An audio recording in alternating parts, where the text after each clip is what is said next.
Mic check. Can anybody hear me? I'm watching this on my phone and on my Nintendo Switch. I forgot the Nintendo Switch can even do YouTube.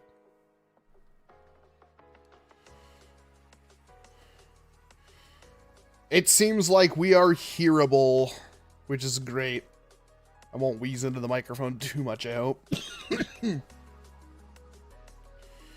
Ugh. Hey, Shinryu. Alright. Let's get this train wreck started. Hello! Welcome to the Saturday Night Stream Thang, live stream that's supposed to happen every Saturday night at 5 p.m. my time, which is Pacific time.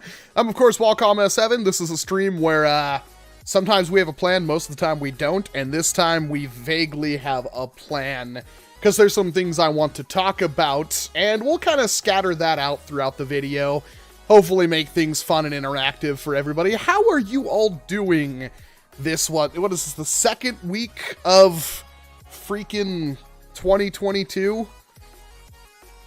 I'll tell you how I'm doing in a bit, but I want to hear what you guys are up to. Nice to see you, Jack Clark. Hello, Gamer55 MMC. Well, happy birthday, Sambo. I did check, and my birthday is on a Saturday this year. Maybe we'll have to do something special for that. That's good, Valor. I'm very excited to get my hands on it. Terrifyingly excited. You do good work. I'm excited to see what happens. Oh, have you seen the P90 blaster? Yes, I have. That Flux got. It's been Valor's for like the past year, so I'm well aware of it. Ordered my first mod kit of the year. What was it, Nerf Talk?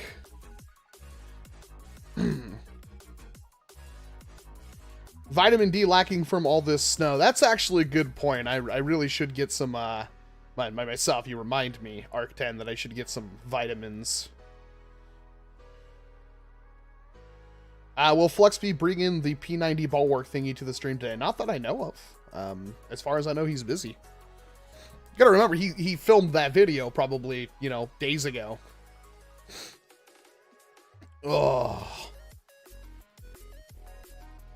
Paranoid. My town had 7 robberies this month, including a few banks. That's pretty nutty. Not sure where you live. This is why home defense is important, and you should never not have it.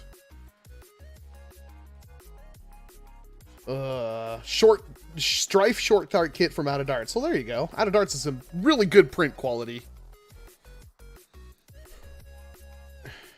I'm gonna completely butcher her name. Jihao Wen.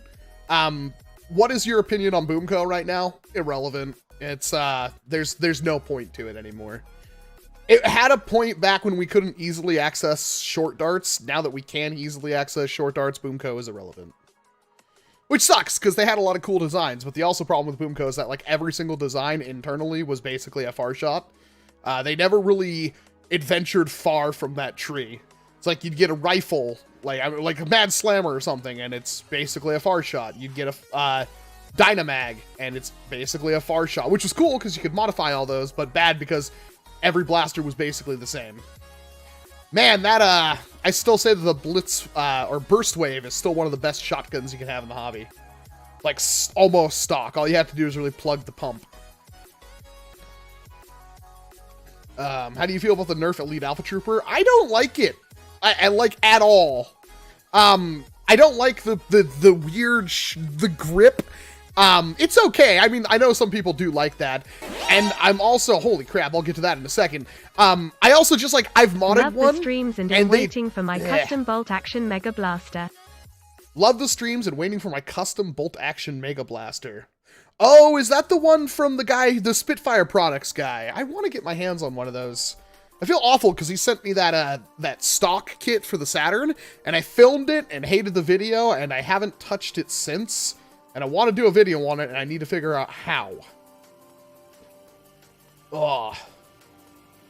So, as you're probably aware, things have been quiet on the channel. I will tell you exactly what happened. Around Sunday night, I came down with a sneezing, coughing attack. And for me, like, I don't know if this is like a normal thing, but generally around this time of year, as you've probably noticed on the channel if you've been around for a while, I tend to be slower during winter. And there's something about, like, I'll get a cold or something kind of like really dumb. I'll get the snifflies or something. I'll blow my nose and try to get as much of it out of me. But basically what will happen is I'll wind up going to sleep, waking up and being unable to breathe.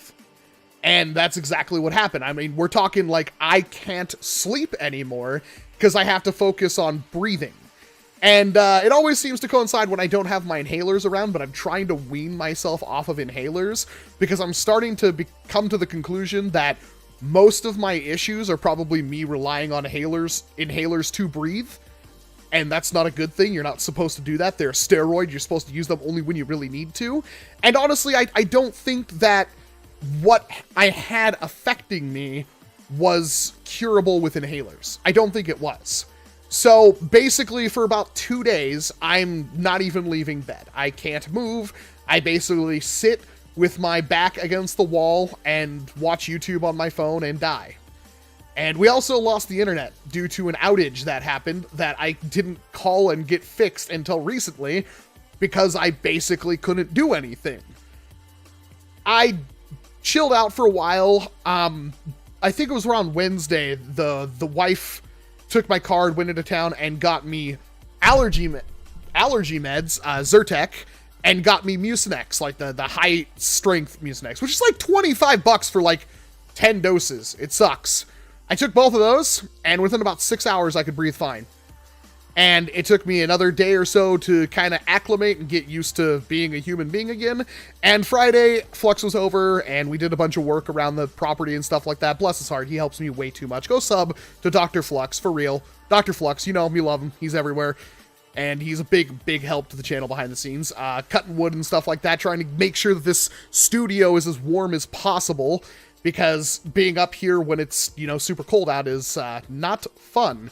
And we've burned through a lot of really bad wood this year because it's bad wood that's been sitting around for a decade and it's basically styrofoam.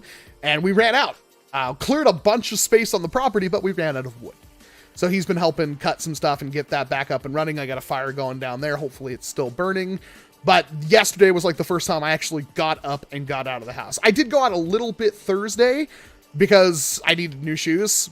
So I picked up a cheap pair of Skechers, you know, slip-on shoes that I happen to like. Get a little tired of, like, I keep buying like the Doc Martens and stuff like that, and they just die on me pretty much instantly.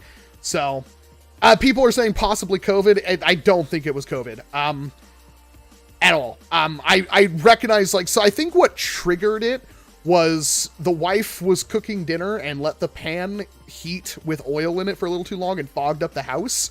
And it was around that time, and it was avocado oil too. It was around that time that I just, like, all of a sudden, like, started sneezing, coughing, couldn't do anything.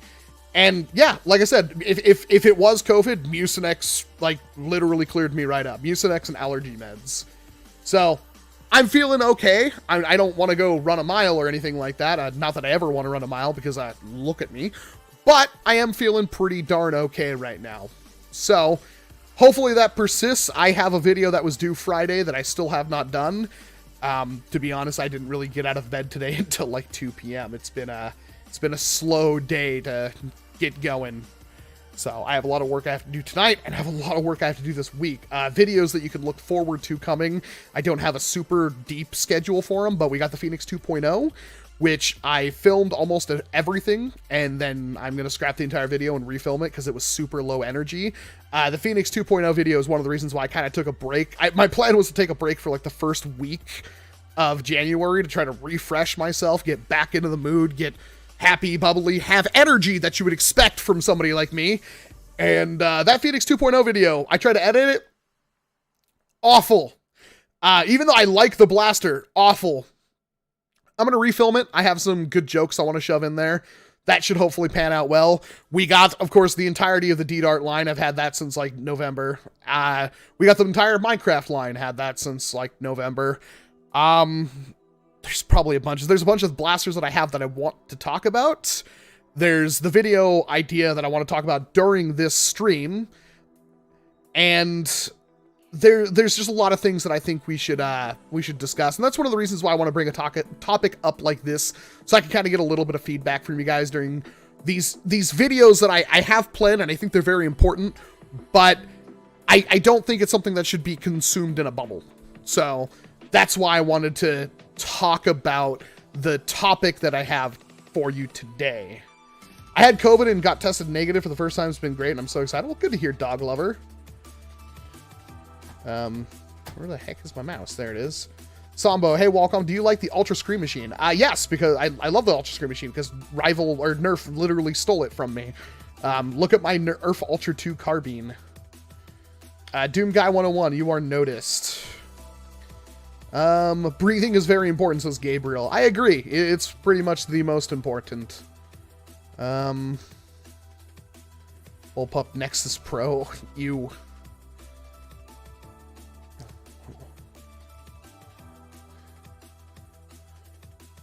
I didn't see a response from Markham anywhere. What'd you do, Markham? You never answered my question. Am I just not seeing it? It's possible. I'm done.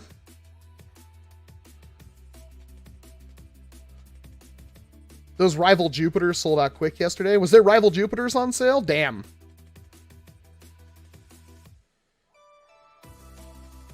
Hey, my name is still on the screen. That's the last donation. A donation, not super chat. Super chats do not show up on that list. Otherwise, I'd have to have 2 lists, and it would suck. How do you feel about the Scavenger? I don't like it. I like the Jolt. That's the only thing. That's better than the actual blaster, in my opinion. Hey, Walcom, if I send in a failed Strife full auto conversion kit, will you build it? Probably not. I don't have time. Especially if you're expecting me to like build it for you and send it back to you, then the answer is definitely no. I don't have time. I don't have time to do the stuff that I want to do. I miss video games. I miss Gunpla. I miss a lot of things. Sorry, yeah, work and it's the same time. Yeah, okay, good to know, Markham. No, that's all right. Well, thank you very much for the donation. Hope work goes well for you. I know work is hell for a lot of people right now. That's not a joke. A lot of places are short-staffed because this current surge of COVID.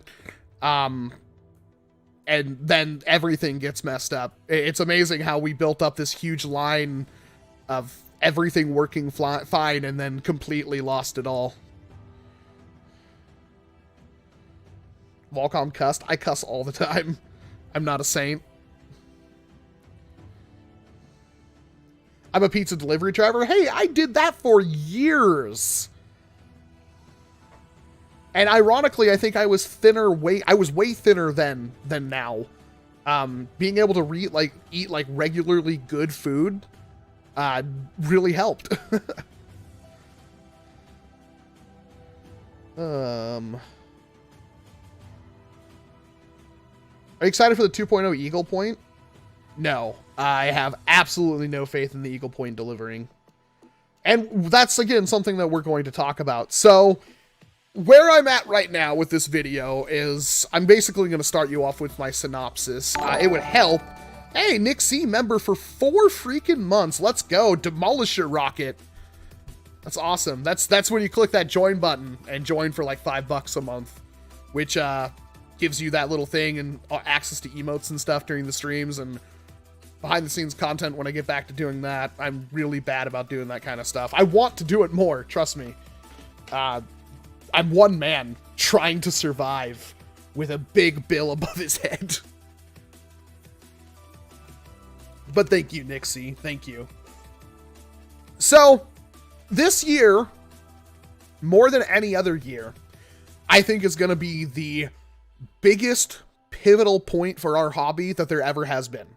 Bigger than like the Dart Zone Pro stuff hitting store shelves. Because that, I think the Dart Zone Pro stuff being on shelves started this, but we're getting to this point where NERF is still the main calling point of our hobby. And I know a lot of people are always get on like pretty much any content creator's case. Like, you know, we'll hold up a blaster that's obviously not a Nerf branded blaster, but we'll use Nerf in the title or Nerf in the thumbnail or both, possibly more than just those two, because it's an easy way of describing the hobby. It's not fair that, you know, there's a million different airsoft manufacturers and they can all go under one brand, which is airsoft. And that's a huge SEO term and stuff like that. And it is possible to have videos without Nerf and stuff in the title do well. But as a content creator, you never really want to run that gamble. Nerf is just a catch-all term for foam flinging hobby. And that's pretty much how it goes. If it's not airsoft and not paintball, it's pretty much going to be, or gel soft in this case, or gel ball, whatever they want to call it. Nerf is a great, you know, starting point, because if I tell you like, hey, this is a Nerf gun, even though it's not Nerf branded, you have a vague idea of what to expect from this thing. That's why we love it. How do I go about getting my Wallcom Firefly signed by you if it's not allowed to be taken to Jared's blaster battle in Dallas? And Satsu, that may be a problem, because I don't know if I'm ever going to sign more than the one. I stated in my video on the Firefly... Sorry, your week was rough. Thank you. I'll get to you guys in just a second. I stated in my video on the Firefly that this was going to be the only one that's ever signed. Kalani has not gotten back to me with who I need to ship that to yet. I don't know how that's going, but my whole goal was to only ever sign the one. That's a question that I may have to ask a bunch of people if it's okay to backtrack on, but I wanted to make like that one, the first one that was built, the first one that was, you know, but it was the first one built by my hands, everything like that. Sign it, ship it out, and that was going to be the one of, like, I think it's like, there's like a couple hundred of them. That was going to be the one. I may be able to backtrack on that one in Satsu. I don't see why if it's not allowed at Jared's Epic Blaster Battle. It should. Yeah, I don't fire it or anything. Don't bring shells, but as far as I know, they allowed pretty much everything last year. Maybe it's not. Maybe it's because it's not like a normal Dart Zone or Nerf product. Maybe that's what it was. I still think you can bring it, just don't fire it. I don't know. And thank you very much for the $5 zone. Arthur White for the $5. Sorry your week was rough. Hey, we're over it now. I'm here. That's one of the reasons why I was like, I'm sitting here all day. Like, I shouldn't stream tonight. I really shouldn't. I have stuff I have to do. Might as well just jump back in, get work done, get done. But the reason why I'm here is because the only way I can like sharpen my wit back up and be happy and be funny and, you know, be able to talk is by doing it with all of you. So that's why I decided to jump in on this. There's a lot of stuff I missed this week. Yeah, somebody just brought it up. What do you think about the Boba Fett EE3 blaster? I was dead. I saw the email hit my inbox around 10:30 in the morning talking about it, and I wanted to do a video, but I literally couldn't get out of bed. And so I didn't get to do a video. I'm still going to do a video, and I'm not going to spoil what my thoughts are about that. That's another video that I'm probably going to get done like Monday. My hope is to get a pretty decent edited video out tomorrow, get a pretty light video out Monday, get a pretty decent video out Tuesday, and kind of alternate on that. Those kind of news videos are pretty easy on me, and I want to see what the performance of my news video will be like days after or almost a week after the news comes out. That's going to be interesting to see. It might just bomb. Maybe the only reason I get views is because I'm always up there, but I'm never usually the first person to put a news video out, but mine typically do better than everybody else's, so we'll find out. Hey, Coney, nice to see you. I love your arm gun, by the way. That's something that I had big plans on doing for a while with magazines, and I know a lot of people have done it, but that was the other thing was like I got enough magazines, and usually my primaries are always magazine fed, so I wanted to go with the hopper, which is where like the whole idea for the Command Fire Gauntlet came from. I completely lost my train of thought. I'll just go back to like my whole synopsis for this video. So this is a turning point in our hobby, and we had the first like impact of this entire like where our hobby started to get like really exciting was when Dart Zone upped the ante. Dart Zone putting out the Pro Series on store shelves had a huge rippling effect throughout this entire ecosystem. And it's something that I don't think Nerf has and maybe never will recover from. I'm not saying that Nerf is going to die. I'm not saying that Nerf is irrelevant. They're not going to sell hands and fists more money over, you know, more product over all their competitors combined. That's not the thing. I'm sure there's a dent. I'm sure they're feeling it somewhere, especially when all their online content creators, like as small as we are, I mean, we still equal, you know, millions of views cumulatively, you know, months and years. And for all of us to be kind of like, on NERF is not exactly a great thing. But Dart Zone really kicked everything into overdrive by showing people what 150 FPS NERF is like, which is, it's stupid fun. It really is. Short darts are way more accurate than, you know, standard full-length foam darts. You can carry more of them on you. They just feel more durable as a foam projectile. And of course, the performance of hitting 150, 160 FPS out of the box is no joke. And they've expanded their line slowly and surely with quality releases over the last 2 years. We got the Nexus Pro, the Aeon Pro, of course the Striker, which I have not, I've held one, I've played with one, it's a Nexus Pro. I don't know if I need to do a video on this. Some people are like, I really want you to do a video on it. I'm like, I have no idea how I'm going to do a video on it.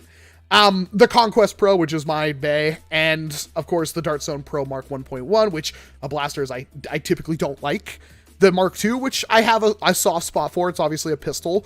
And then, of course, the Mark III, which a lot of people were really excited for. And it looks like we're going to get one or two, maybe one Pro, one Max, and one Adventure Force Pro, one Dart Zone Pro, and one Max blaster a year, maybe more. But every single blaster has been a way above average, is what I would say, as a release. And people love them. And that's kind of showing, like, here's the problem. Like, so now you pay $40 or $50 for a pretty high quality blaster that shoots hard, hits hard, and then you go to NERF and pay double for half the performance, if that. And it has some minor gimmick. And as much as people want to beg in the questions, like, oh, it doesn't matter if it doesn't hit very hard, it's NERF, not every blaster has to hit hard. You're right. You're totally right. But for most people, even younger kids, they always want higher performance. I'm not saying you should give a kid like an 8-year-old Nexus Pro. I don't think you should. But it's still a factor. You can take a Nexus Pro and weaken it for somebody, and they could still use a Nexus Pro. And yet you would pay way more money for half as much from Hasbro. Does Hasbro have slightly better quality? Like their blasters feel better, they're thicker plastic and stuff like that? Sure. I would never disagree that that's a fact, but it's still a big sticking point that NERF is becoming less and less desirable. And this is compounded by the fact that over the last couple of years, NERF has basically made it their mission to cut corners every single possible way they can while passing on none of that savings to the consumer. None of it. We get all these blasters that have plastic trigger springs, plastic catch springs, weak catches, just horrible internals that make absolutely no sense because they feel like they've been designed from the ground up to be as bad as possible. Now, a lot of people, and I agree with this, it's not like NERF is making stuff just to make like my life harder or anybody else's life harder that does like NERF modding, but like, oh, Qualcomm hasn't done NERF mods. It's because it's like every single time there's a NERF blaster, you can't mod it. They have tapered plunger tubes. They have dumb internals that don't make sense. They're glued together. They're riveted together. They're clipped together. Like, no matter what blaster, there's always some stupid problem with them that is extremely annoying and really downplays my enthusiasm for the product. Like, example, I have sitting behind me, I have the Curve Sideswipe, which I love. But to mod that thing is virtually impossible because, well, the catch sucks. You'd have to completely design a new catch for it, and that hurts. Why do I have to do that? Like, why couldn't you have paid the extra fraction of a piece of plastic or just reshelled a Chronos? Like, I don't understand why they do this because at the end of the day, it just harms my enthusiasm for the product. And it's always been NERF makes a bunch of dumb stuff. And usually there's only 1 or 2 releases a year that people really love. And it's a little bit easier when they put out stuff like Rival, because Rival hits harder. Like, Rival stock can almost handle, you know, Dart Zone stuff. Stock. Kind of. But they've been cheaping out on a bunch of stuff. So, like, for example, like the Pathfinder, the Vision, and the Fate. Like, I'm super excited because I think those designs are absolutely awesome. But the issue is that, like, if I can't modify them, I'm probably not going to use them a whole lot. And so that's a big bummer, like a huge bummer. And it doesn't mean like, that's one of the reasons like you could rationalize like saying, I'm going to think a blaster is way cooler if you can mod it than if you can't. I think tinkering is one of the backbones of this entire community, and it seems to be getting harder and harder. And without like, whether you like it or not, Dart Zone has basically raised the FPS cap in a bunch of different ways. Now, as far as I know, we have not had a major, like End War or WVZ or anything like that since, the Dart Zone Pro stuff hit shelves. But it's gonna change things. And, like, HVZ is always kind of a hard thing, because you don't want to have a bunch of people with 160F blasters in HVZ, because you typically don't want to have everybody have eye protection. It's kind of hard to have big, huge, massive games and have everybody with eye pro, although we do our best to enforce it anyway. And, the biggest problem is that now the zombies are being shot at point blank by high-powered blasters, and it doesn't feel good. You don't want to be a zombie all of a sudden.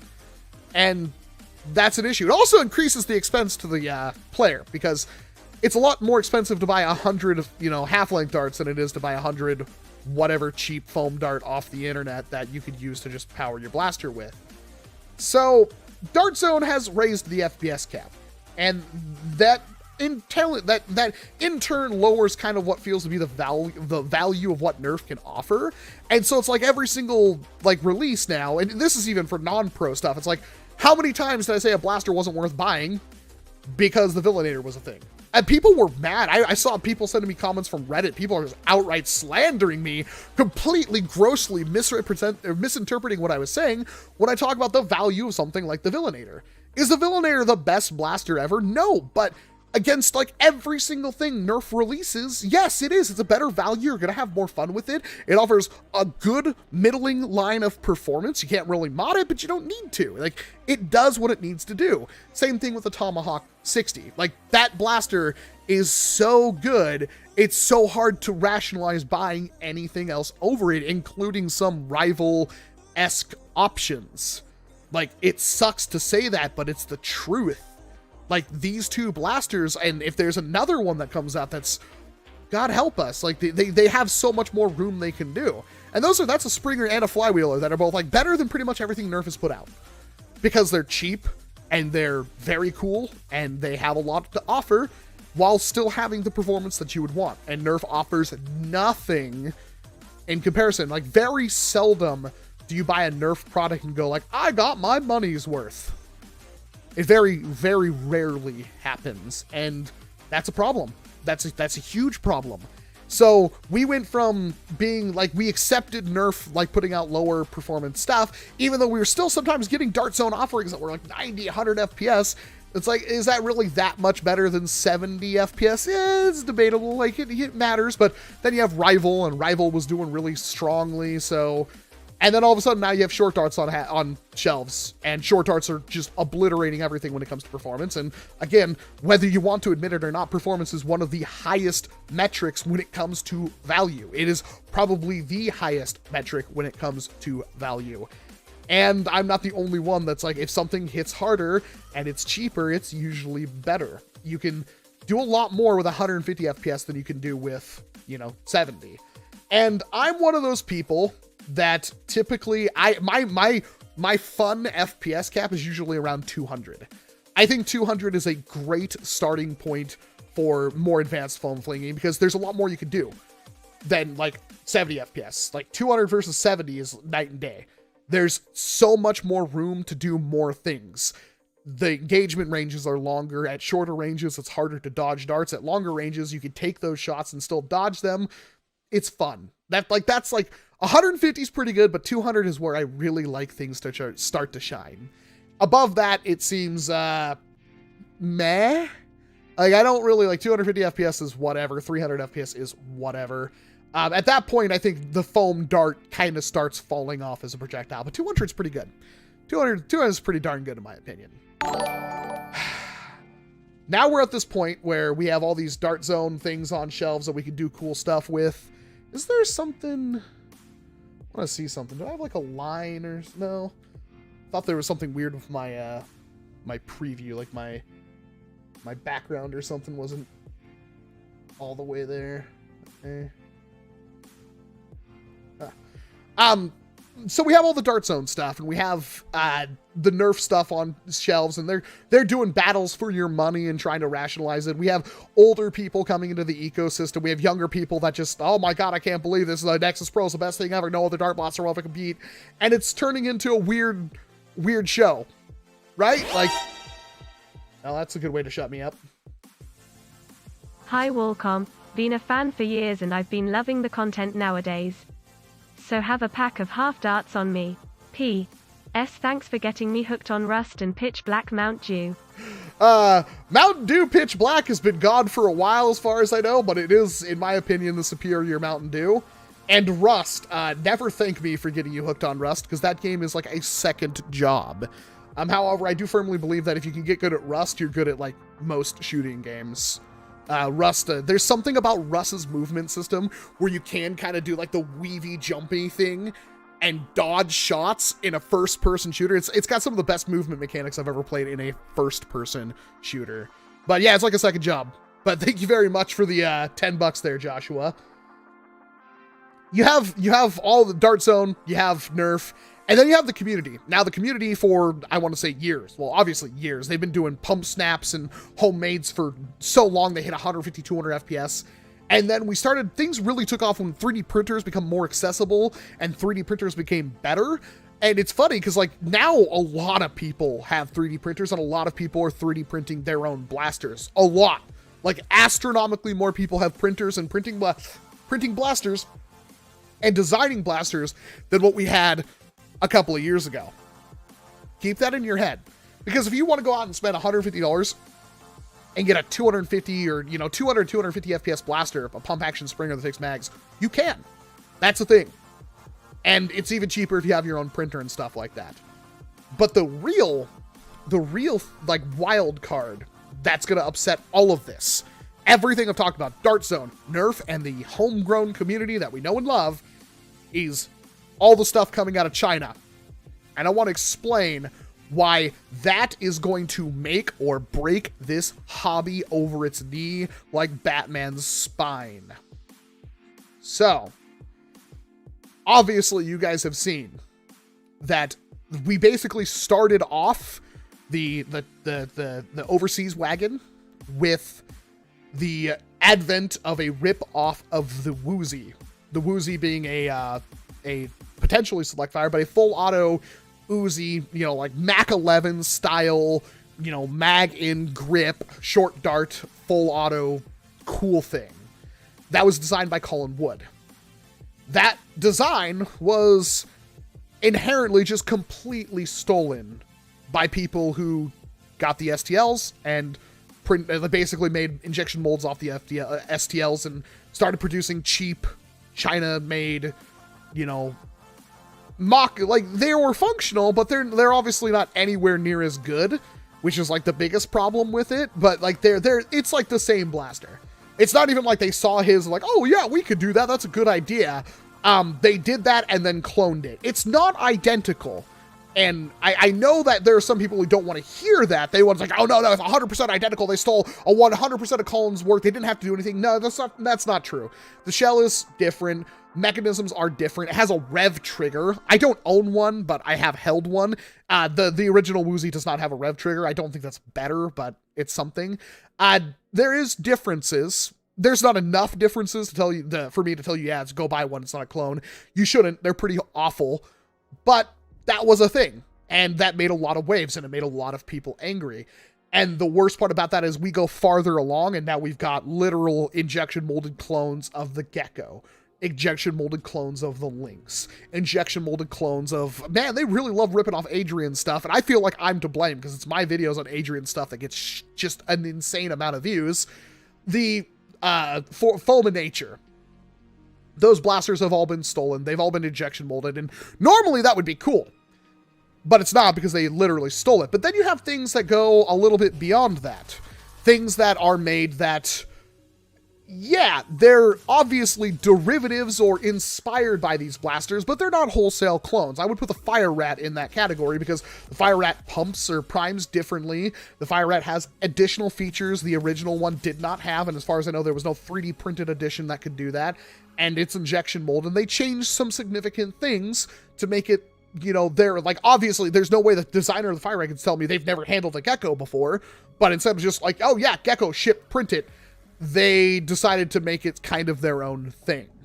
And that's something that's a debate for a lot of different reasons. A lot of people are like, well, it's still a clone of the Gecko, so it's bad. And the problem is that, like, if you really do believe that every single time somebody makes a thing that it can't ever be done anything else with beyond that original creator, you're going to completely kill this hobby, because nothing in this hobby is made in a vacuum.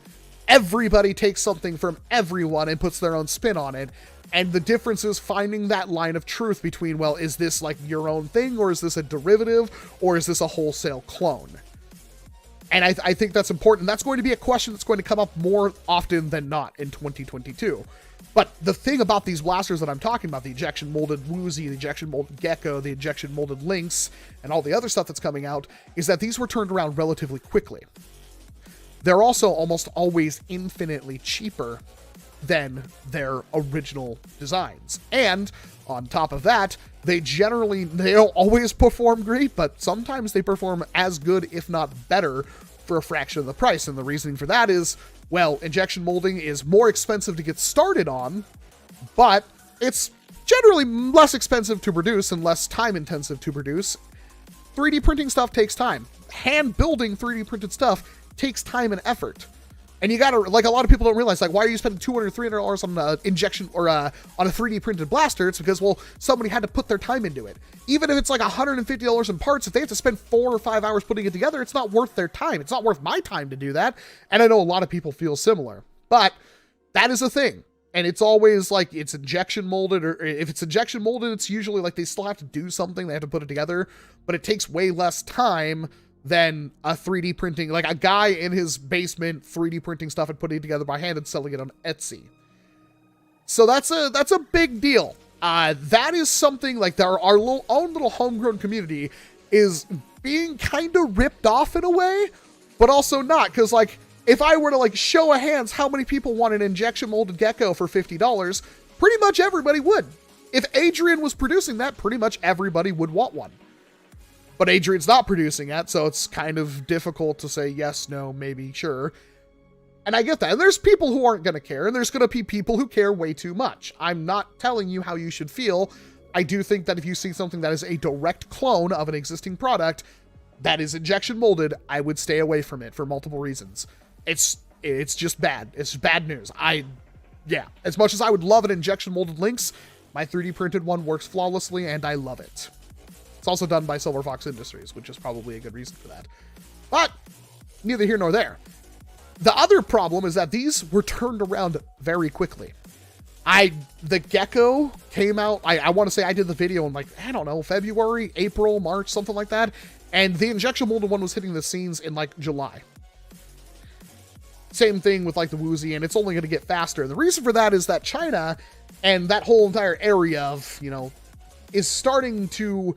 They basically, I don't think they can do airsoft, or there's limitations on airsoft, and they recently kind of banned, like, gel ball, which was like the big thing over there. It's no longer allowed, I think, because they look like they always mimicked real life firearms.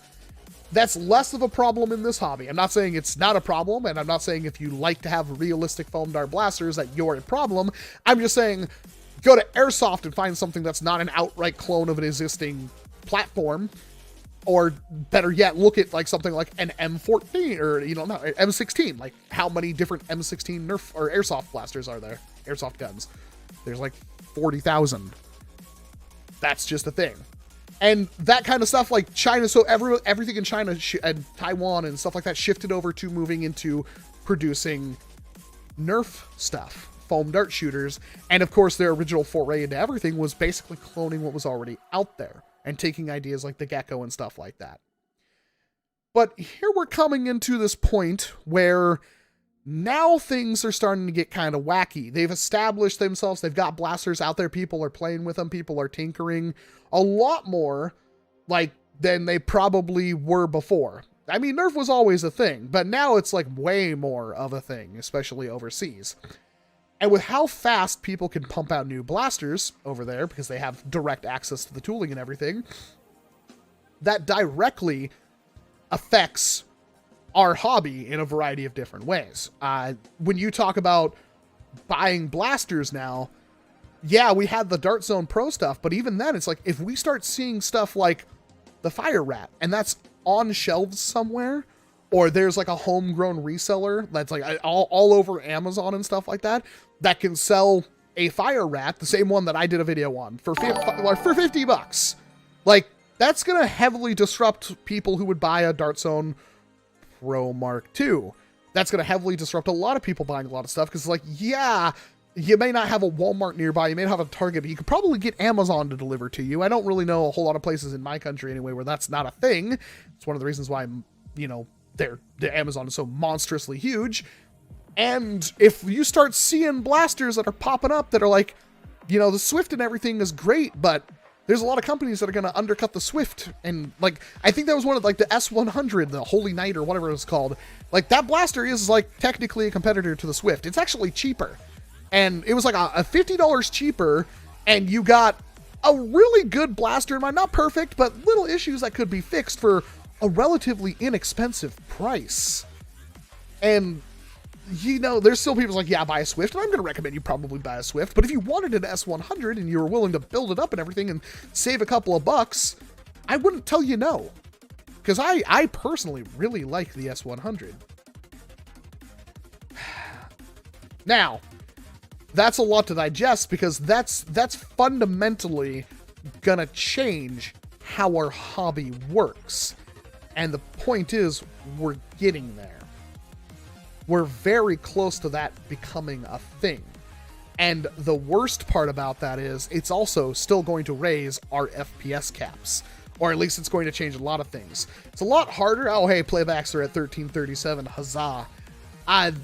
Like, clubs are still going to have, like, we're 130 FPS, we're 150 FPS. Again, we don't really have a lot of people talking, like, we don't have a lot of people going to games right now. I know there are people who are playing, and, you know, power to them. But, like, around here, we haven't had any major games like we used to have, you know, 70, 80 person, you know, groups, you know, every week, or, you know, every once or twice a month. That's not really been a thing. Like, we haven't done it. And things are going to start to get a little crazy when it's like, you go out to Walmart, you buy this, you know, Nexus Pro, and then you take it to an event and they tell you can't use it. And you're like, what do you mean? I literally just bought this at Walmart. What do you mean I can't use it?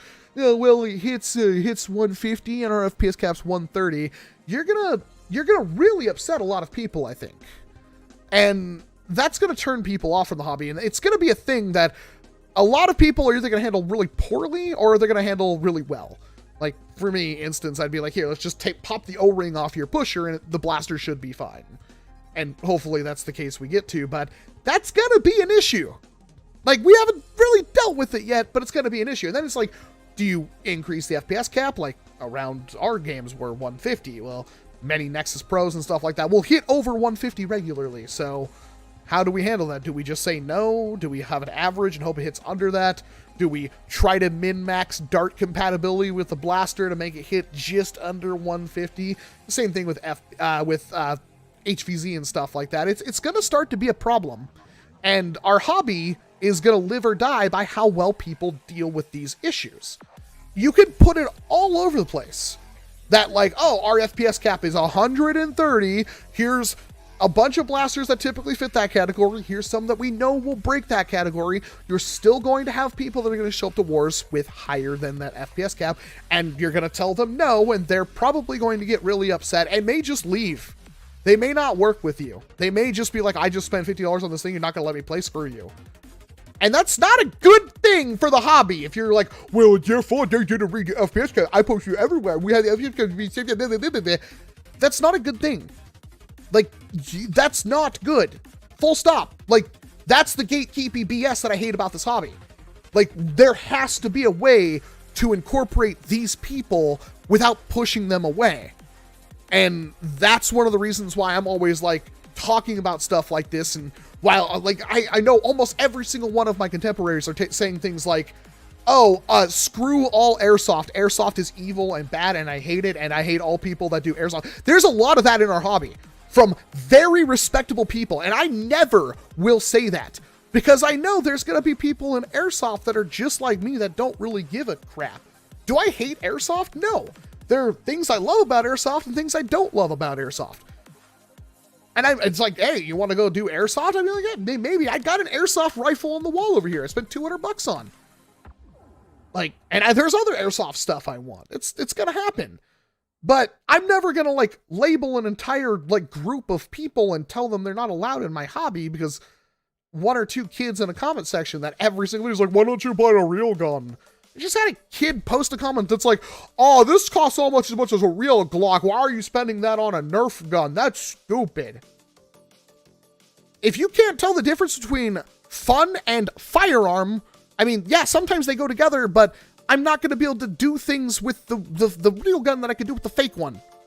That's part of the intrinsic value. Like, I would rather never have to have a real firearm.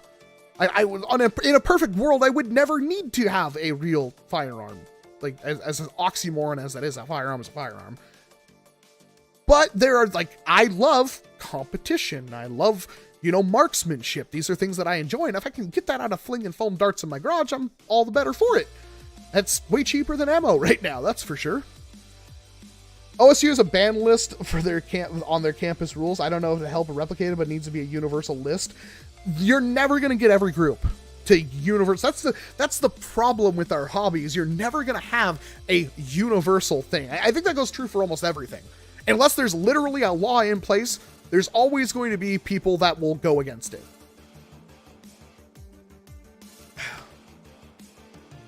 But point is, even if you have a list, even if you tell people to read it, you're still going to have people who are gonna just buy a blaster off a store shelf, show up or whatever, and have to be turned away. Granted, I'm pretty sure if you pop the O-ring off a Nexus Pro, it should still fire, probably hits like 30, 40 FPS less, but it should still clear the barrel. That's important. Like, these are tricks that I would pay attention to. That's why they come with extra O-rings, maybe. And that kind of also pounds in with like, oh, I would never buy a, you know, my 12-year-old a Nexus Pro because he's gonna, you know, break stuff inside. You pop the O-ring off and you probably still play with it. And you, like, if you need to have like a 90 to 100 FPS blaster, like, are you going to go specifically out and buy a 90 to 100 FPS blaster? Because you can always make a blaster shoot less. There's multiple different ways to do it. Drill holes in the freaking thing for all you want it. Like, there are ways that you can go backwards.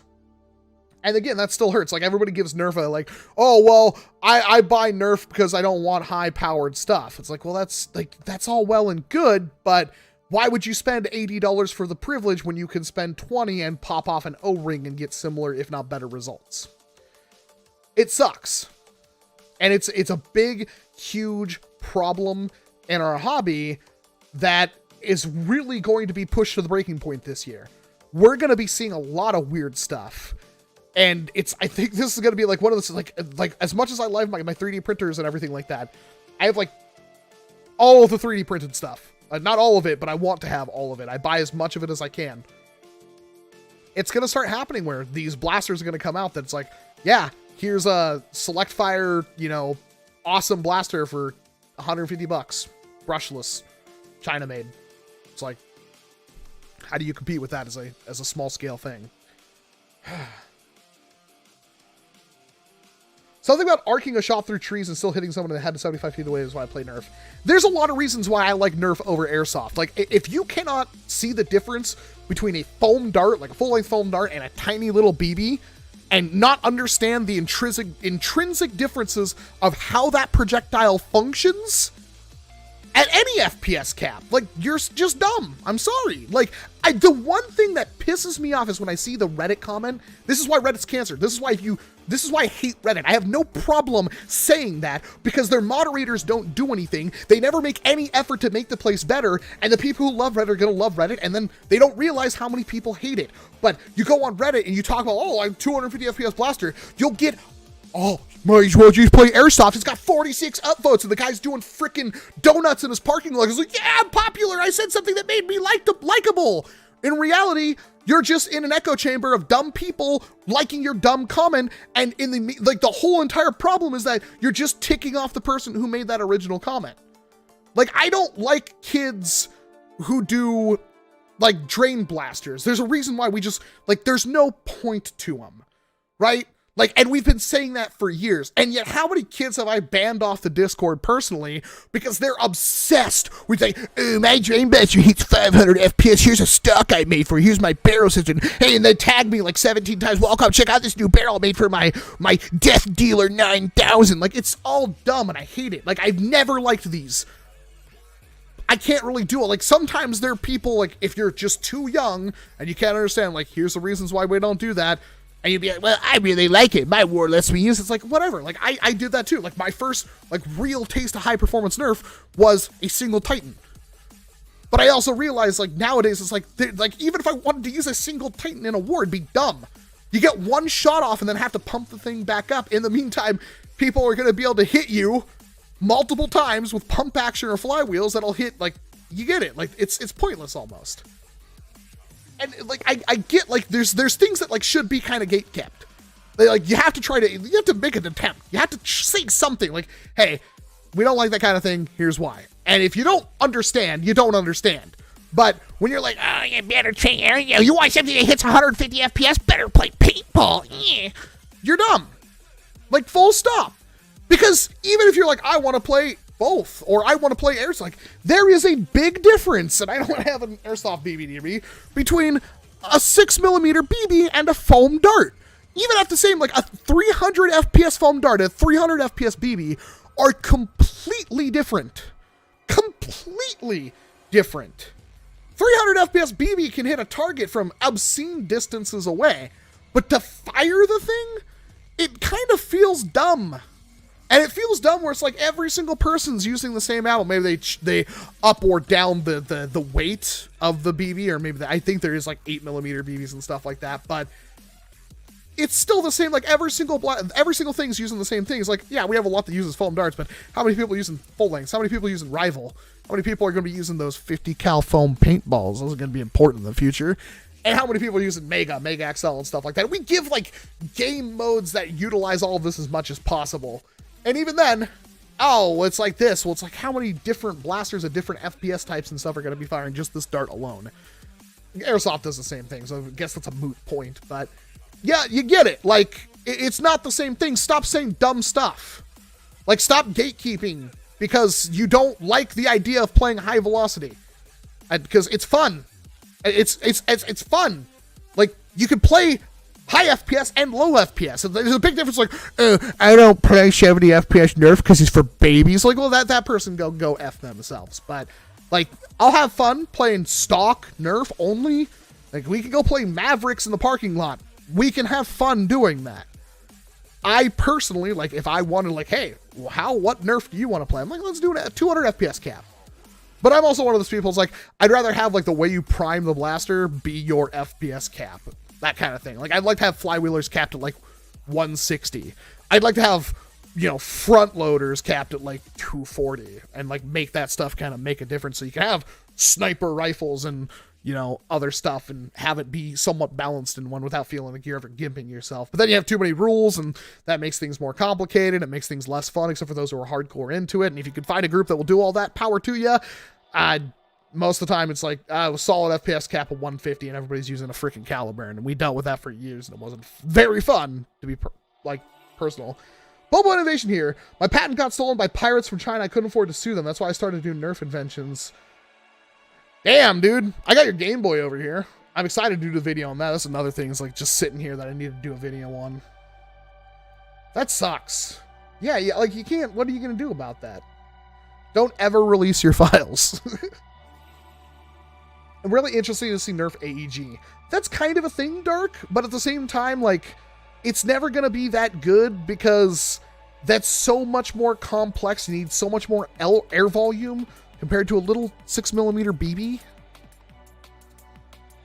I think I may stay out of phone flinging events until these issues get decisively resolved. Most of them aren't even issues yet. I'm just being hypothetical. I don't know how bad it's going to be. I just know, like, we don't really have, like, it might be fine.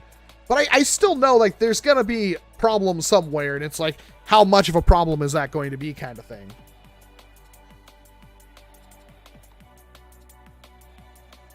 All the different ammo types is fun, and only a few are not good.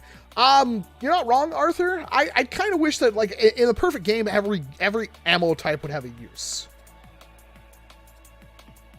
I'm a big fan of all the ammo types in wars. It's super cool to see things like Rival mixed in with Mega. I never go to a war with one blaster. I'm the guy who comes up with a trunk. And every round I'm using something different. Because I get bored. There was, like, one war where I basically, like, used nothing but the Fobo Pro. Because, like, that's all I wanted to use. Like, I'm going to get, like, every tag I got with that thing felt so good. One problem with everyone in this day and time is everyone has to be tryhard. I mean, people are going to be tryhard. Like, I get upset over video games and stuff like that. And, yeah, that's going to happen. And the thing is, like, you need to work with people to an extent. I'm not saying you have to, like, accept everything everybody does unquestionably when they're a problem. But, like, if you have, like, a group of people who are, like, hardcore, then you need to facilitate something to appease the hardcore people. And if they're, like, a huge issue, then you need to kind of section them off a little bit into something. Like, you can be hardcore and still, like, okay, well, our FPS cap is stock only non-pro stuff. Like, and, like, the difference on, like, a hardcore person and an idiot is, like, a hardcore person be like, okay, I'm going to min-max my Tomahawk 60 or whatever. And an idiot's going to be like, well, I don't want to play because that's not 300 FPS. I'm going to go back to Airsoft. Yeah. Do you think Airsofters like those guys? They don't. Like, there's, like, it goes both ways. Like, you can gatekeep and be just as toxic as the people who scare away everybody else because they're so freaking toxic. Like, and we're so far into, like, everybody wants to talk about how accepting and inviting the NERF community is. And yes, this community is freaking awesome. Like, holy crap, for how small we really are, like, there's so much good in this hobby. But there's also a lot of, like, just go play Airsoft. That, you don't have people going, like, stop that! No! They can play Airsoft, they can also play high FPS and NERF. Stop being a douche! It's not hard. Like, you can be just as toxic going the other way. And I don't want this hobby to become that at all. Like, yes, my content will always I like performance. Sorry? I'm never gonna be, I will, like, oh, I don't like this blaster because it shoots really weak. Like, yeah, I guess if you're a toddler with $800 in your pocket, sure, go spend the money on that. But I personally don't see the value. I can be objective. I can also break a freaking Pump SG over my knee because it's a piece of garbage. And I still got dozens of comments of people saying, oh, those are fine. Oh, I really like mine. You're an idiot. I hate you. That video had tons of dislikes on it. You can't see them. They weren't, like, way more than the likes, but it was, like, a higher proportion. Like, 10% of people did not like that video. Like, I pay attention. And that's, like, whatever. There's always, I like a lot of terrible blasters. It's whatever. Like, that's part of being a human being. You're gonna have, you know, wants and desires and things you prefer and things you don't. And the difference is how accepting you are of other people and their opinions. Like, that's life. Get used to it. If I did every single review as middling and boring as possible, a lot of you would be like, wow, this is boring. He likes everything, or he has a middling review of everything. I have to have my opinions. For the sake of entertainment, I have to have my opinions. I have to be able to express myself. I don't have a script in front of me, unfortunately. You know, that's probably an upgrade, but I'm a one-man crew. I do all of my video shooting. I do all my video editing. I do all my own thumbnails. Like, there's only so much. One thing I pretty much can't do is also write a script for every single video and also produce a video every single day. Like, I'm gonna make concessions somewhere. So I'm sorry. Like, I try not to be toxic. I'm usually, I consider myself one of the fairest people I know. Legitimately. Like, if I overstep my boundaries, it's as simple as like, hey, in this video, you said this was absolutely god-awful, irredeemable bullcrap, and I disagree. And if I have a second to not just go like, oh, come on, this is like the 18th email I've got on this or whatever, I might be like, yes, here's why. I can usually back up my comments. I didn't break a pump SG over my knee for the comedic effect. Like, I genuinely was so upset with that blaster that, well, when the thought is like, I should break this over my knee, in that split second, I'm like, yeah, let's break it over a knee. Screw it. I didn't do like, oh yeah, this is going to get a lot of views if I do that. Because, case point, there's a bunch of other videos I did where I didn't do that did just fine. If not better than that video. So, just go play Airsoft. Yeah, it's like, shut up. Like, just stop saying crap like that. What are the Airsoft guys? Like, do they just tell them, like, go play with real guns? Is that a thing? I want to know. How would you feel about an air shotgun that shoots 10 darts at once with multiple quick stopping jumps utilizing a double-sized Titan tank that automatically refills? I mean, that's a hype. 10 darts at once is so overkill. Like, 4 darts is almost overkill. And also, like, what velocity is it shooting at? There's so many what-ifs. It's like, what if I had a magical, like, ice cream pooping unicorn that didn't require food or subsistence and visited me whenever I wanted it, and I could fly him to the store and grab beer and it wasn't considered drunk driving? That would be great.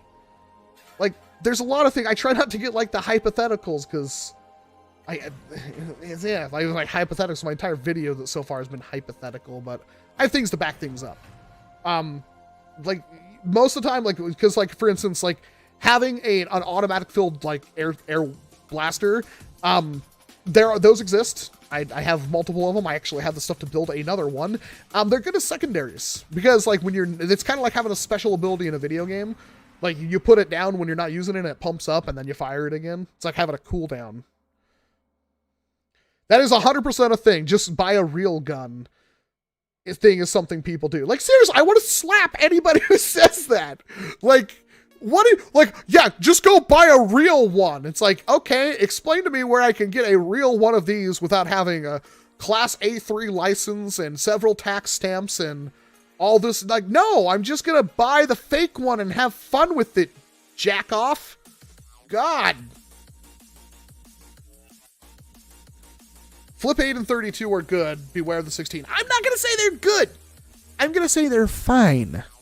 I'm never gonna say those blasters are good, because they sure as hell aren't good.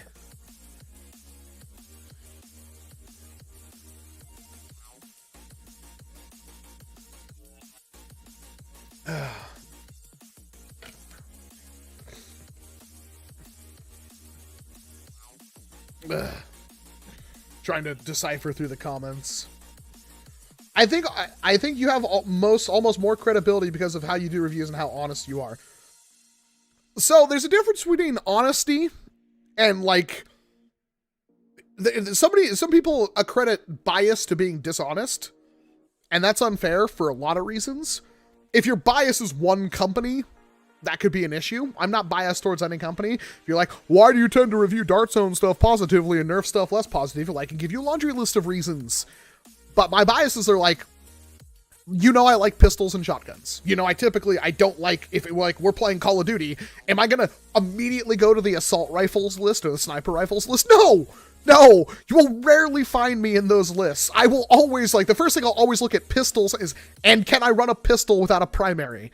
And so few Call of Duties let me do that. I actually haven't played Call of Duty in a long time because of that. But, if your pistols have a use, like Black Ops 2, where they had a 2-shot kill range and they could be used without a primary, and there were definitely advantages such as the way faster sprint out time and way faster movement speed in general, faster reload times, all the things that made pistols good, and all the disadvantages like the completely crap range and the crap damage at those ranges. But hey, nothing was more fun than turning around a corner with a TAC 45 and 2-tapping some dude without even ADSing. God, that was so much fun. Sure, it was barrel stuffing range, but pistols were the only thing that could do that. Black Ops 1, the Scorpion, was a 2-hit kill at pretty much barrel stuffing range and a 6-hit kill at long range, but was also basically a laser beam with no recoil whatsoever. Like, I like those kinds of dichotomies in games. What I don't like is, here's my assault rifle. It shoots at, 700 RPM. It's got a 250-second sprint out to millisecond sprint out time. It's got a 180-second ADS time, and it has no recoil, and it always kills in 3 shots pretty much no matter where you are. I will go like, that is the most boring thing ever. You are vanilla, and I don't like you. I like having like a niche. I like power gaming into that niche. That's kind of like, that's what I do. That's my thing. I like the theory crafting. That's like why I was like super into New World. It's like, how many different ways can I make this one thing work awesome? Like, yeah, it's I'm gonna be crap if this happens, but if I could get them to do this, then I'm gonna win automatically because I'm special in this category. And that's something that carries over into my biases for like Nerf stuff. I typically like smaller blasters. I'm a big guy, but I typically like smaller things. And I typically like pistols and shotguns. So if it's a pistol or shotgun, I'm probably going to like it. Even if it's not the best thing ever. But if I'm like, it's the best, like the Shell Strike, people are like, that thing's god awful. Walcom, I'm like, dude, it's the best thing ever. Holy crap. Best blaster of 2020 almost, or whatever it came out. A lot of you won't say that. I will, because I like the thing. Because I like shotguns, I like pistols, and I like shells. And sure, it's not a 300 FPS monster, and yeah, sure, it could be better, but man, I love it. So good. That's the kind of stuff that are important to know, and I wear my biases usually right on my sleeve. And you should know the biases for any review you're ever watching. That also goes, like, if I happen to like this rifle-like thing, like, let's say the Select, chances are there's something about it that is overpowering my general dislike of this category of thing. That's important to know. If I don't like a shotgun, chances are it has a glaring flaw that I cannot forgive, and I will treat it fairly. These are important things to know. If you do not know the biases of the, reviewers you are watching, there's a problem. And like, the most important thing is understanding the difference between bias and just straight up being dishonest. It's important. It really is. Like, if you can't sit there and name the biases, there's a problem. What's your thought on SMG class blasters? I'm generally in the middle on them. It depends. I do like PDW SMG kind of things. Hey, Walcom, have you ever played Airsoft? Probably played Airsoft before you were born. Airsoft wasn't a thing until like early 2000s as far as I remember. Like, maybe it was a thing, but I remember we were doing paintball, as you did, because you can go to Walmart and find paintball. And then when Airsoft started showing up and we realized we didn't like paintball at all and it was messy and dumb, and Airsoft was like, hey, we could just wear like glasses and be fine. Yeah, it was great. But eventually we got bored of that because somebody decided to go out and buy they were gifted a $300 Airsoft gun that completely outclassed everything we had, and that was dumb and kind of ruined the fun for everyone. So we went back to video games.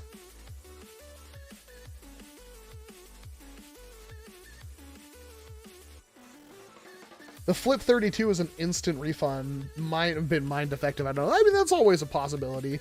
I don't think the Flip 32 was like refund bad. It definitely did. Like, you look at it, it did what it did on the box. Hey, Walcom, have you ordered the magazine kit from Monkey Mods? I haven't yet. I assume they'll send me one for, like, review. Hey, Walcom, I might host tournaments. What should I do for rules? I would go watch other tournaments and other games in person if possible, talk to their organizers, and get a good idea of how you want your game to work, and if you're going to copy their rules, or what if you're going to change them, why are you changing them, that kind of stuff. Do you think a duct tape cardboard Nerf rig? I mean, yes, it can be good. I mean, arguably it can be fine. If you want to go that route, that's definitely... I've made tons of cardboard holsters in the past, but they don't typically hold up. Especially like when you're trying to go really hard, you're going to rip something, or you'll dig it out of the closet and things fell apart. My big thing was I had all my gear in my car, and then during the summer, when summer hit, I didn't think about it, and one nice toasty day, everything I had melted.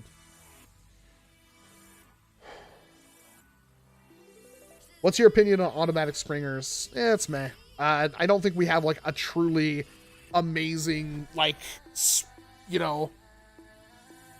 like Springer, that's automatic.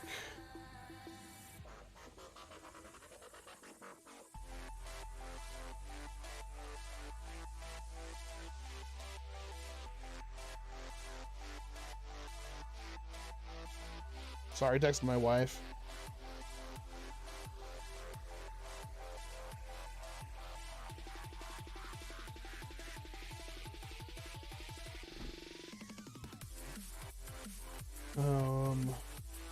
The reason why like NERF AEGs don't really work is because you need way more air velocity for a dart than you do like a little BB.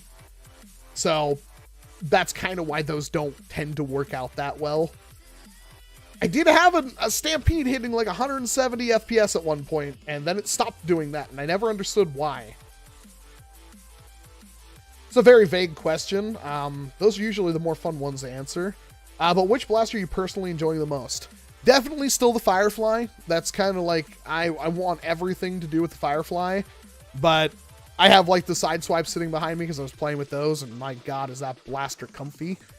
And I don't know, I'm kind of excited for the Fortnite blaster.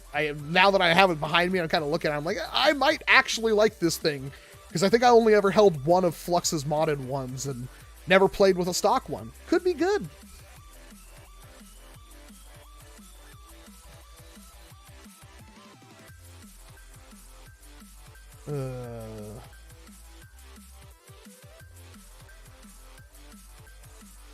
I'm seeing just a lot of questions in the chat. A lot of them are just like, what's your favorite thing? Or what do you like about this? Or what do you think about this completely off-topic thing? And those are the questions that kind of like drain me. I don't want to just sit here and answer those kind of questions over and over and over again and then re-answer them 10 minutes later. So I guess I got to come up with something interesting to ask the chat. What do you feel is your favorite FPS cap for NERF? I'm genuinely interested. Like, there has to be a cap. What do you think is the cap? And if you can, explain why in just a couple of words. I'm really interested to see what people have to say about that. Like I said, I typically like 200. Because, like, flywheelers can hit 200. Springers can hit 200. And even in 200 FPS war, I think Firefly with a 10 kg spring and the Monkey Mods balls in shells would still be useful. It feels good. Sofidi says probs 200. Clark says 100 because I mostly use rifle. Yeah, but most rifle things will hit over 100. You might want to do like 110, 115. That's like around stock rifle. Minimum 60, max 175. Okay. 90 to 100. Dr. Death says 200 is the most balanced in my mind. I typically agree. Again, because like you can have flywheelers hit that hard. You can have springers hit that hard. The problem with like flywheelers and FPS caps is, man, flywheelers are really inconsistent. McDoyle says, whatever the max FPS cap, not for causing pain to the average person. The pain thing is something that I don't really consider to be a factor for the most part. Because like if you're just wearing like a t-shirt and you get hit bare skin 200 FPS, yeah, it's gonna welt. But if you just wear a hoodie over that, like you're gonna be fine. It's not gonna welt. You'll feel it. It's not gonna deal damage. That's kind of one of the cool things about like foam projectiles, is that I really want to make a NERF war near me. I could get a field to rent out for a good price. Do you have any tips for making a NERF war for people who like NERF around me? My number one suggestion for something like that is obviously find a group of people, however you would do that. There's different ways to find groups of people. Probably the best bet is to get 5 or 6 of your friends together. If you have a field, like obviously you can rent out a private field. I don't recommend that for like a small gathering. If you're doing NERF, typically doing that in public is okay as long as everybody's blaster is nice and big. You do dart sweeps, you keep things clean, and by the time you leave, nobody else was there. Obviously, contact whoever is in charge of whatever area that you're playing in, and obviously contact police. Like, I would just let them know, hey, like, you know, we're going to do a NERF war in this place, like this park today, so if anybody says anything, it's us doing NERF stuff. You're more than welcome to come by. But in the main spring, like, I wouldn't go, like, spend money quite yet. Like, that's kind of like the feel that the free, like, using NERF is, like, you can generally do it without, like, having to rent out a field. It depends on where you live, obviously. But I would get a group of people together and do that. And then as you guys, like, get more for a feel of what's going on with that, then you can expand from there. Than just immediately going hard, like, day one. You might find out you don't like it. You never know. 100 FPS for me. First response to that is no glasses required. S-bomb, that is entirely incorrect. Every FPS would require glasses. Even stock, honestly, like, it's less possible of happening, but a dart to the eye at 70 FPS is going to hurt stuff. Like, glasses are just a thing you should almost always have. Anytime you're flinging phone deliberately at another person, you should have glasses. Austin says, 200, that gives you a wide range of blasters to use, modded, unmodded, or 3D printed. And again, I kind of agree. 200 is kind of my sweet spot.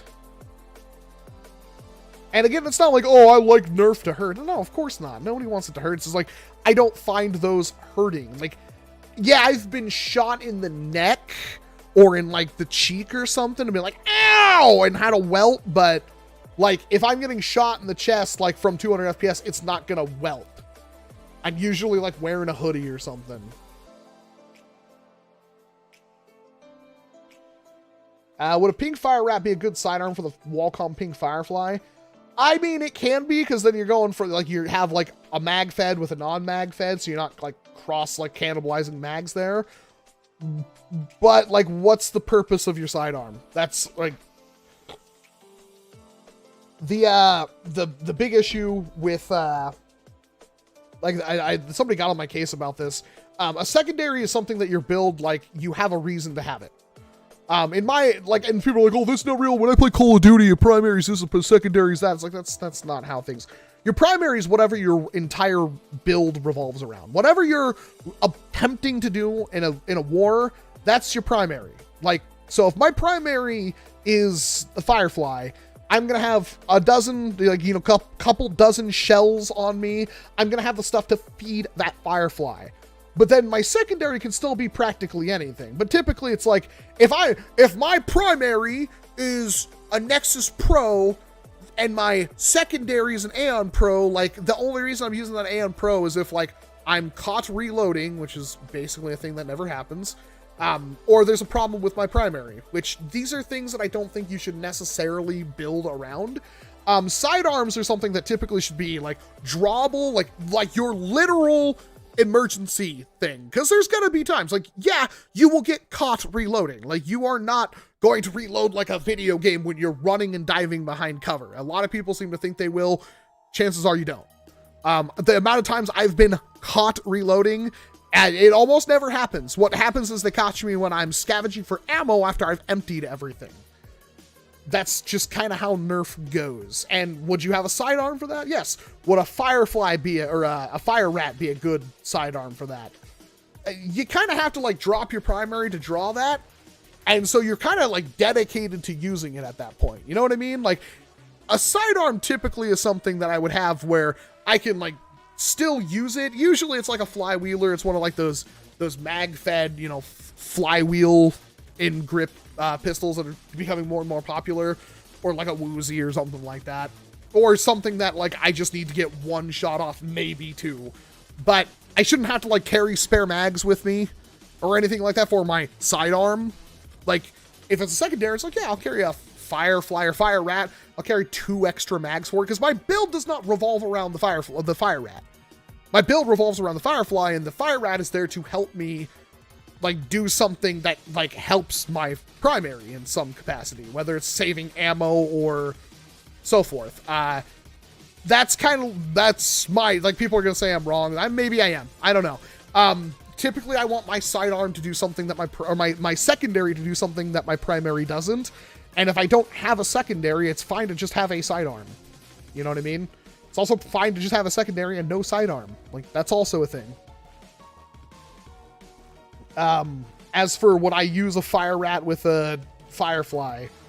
You could, but I don't really see, like, a reason, because, like, the Firefly hits the same distance. It's not mag fed, but yeah, I'm kind of like, where would I want to actively switch out? Like, you should have, like, a plan for everything. Like, not just, I'm going to carry this because I need to have a pistol, so I'm going to put this in there with my rifle and be done. It's like, and then the only time you use your pistol is, oh no, I'm out of ammo. Guess I'll switch to my pistol. Well, it's not a very effective build. In the space you have your pistol, you can probably just have more stuff for your primary. That being said, like, almost any build, you can throw a fire rat with a mag on and be like, oh crap, last ditch, this is all I got. Time to make it worth something. But I just don't see that being an effective build. In a normal war, I usually have in my secondary do something that my primary doesn't. That's like my general rule of thumb. So it's like a mega or a rival or something. Like, oh, there's a bunch of rival around me and I've got a vision or something where I can easily top it up on the fly. And I can sit there and just save a bunch of ammo for my primary, use up all this ammo around me, and still have my primary around for when things get, you know, bad. That's how I like to do things.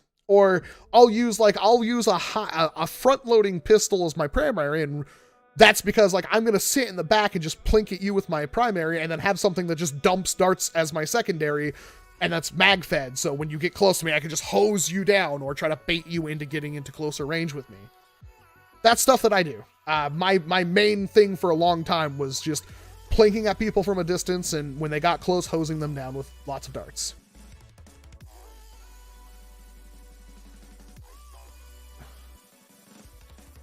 I use a semi-stock hammer shot because I can scrounge for ammo. Yeah, that's fine, but like I wouldn't call that like a secondary. Like, I guess it could be. That's why the difference between like the hammer shot is a sidearm. Dual hammer shots are secondaries, if that makes more sense. A strong arm isn't so much a sidearm. You kind of have to dedicate to using that thing. You have to kind of drop everything you're doing to use a strong arm.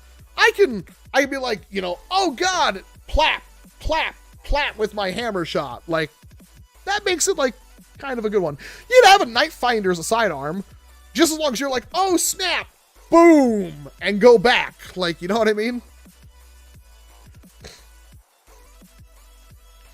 How do you usually find places where you go against people for nerf? This is a question for the ages. Like if there's no group around you, that's a hard one. You usually have to make it, and not a lot of people want to. In a perfect world, the way you can like hopefully get a bunch of people together to nerf would be, I wish like we could do more with like airsoft arenas. Like, virtually everybody has like an airsoft place near them, at least in this country. I mean, if you don't live near lots of people, it's going to be harder. But I would assume like every major city in the freaking like country should have some amount of nerfing in it. Maybe not right now, but maybe in the future. Get a couple of friends together. You don't need to have a lot of people. If you can get like 3v3s going on, you'll have fun.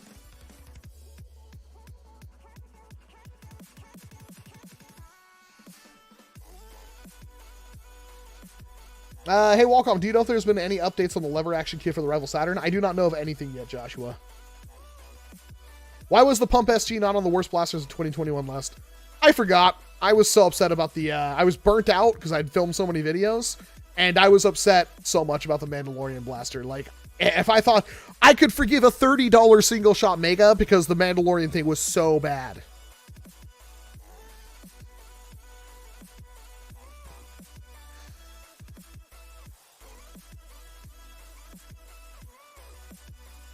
The Conquest Pro is my primary, the Fireflies, the shotgun, the second, yeah. I mean, your loadout is whatever you want to make it. See, the loadout thing is something that, like, intrinsically doesn't have any value. I hate to say it, but it's like, it really doesn't. And when we do, like, loadout videos, it's more of, like, a fun, metagamey kind of thing. You can make literally almost anything work. There's like virtually no bad and no great. You know what I mean? Like I could have 14 pew-pews and that would be the best loadout ever.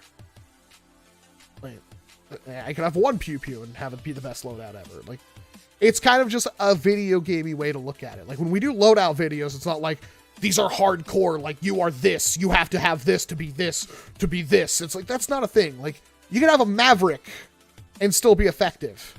Like full stop, you can. It's just kind of like a fun video gamey way of looking at things.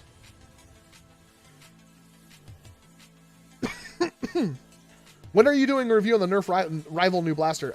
They're not out anywhere online and they're not out near me. So whenever they show up, I don't know when that's going to be. Things around me are really slow stocking right now. Like really slow.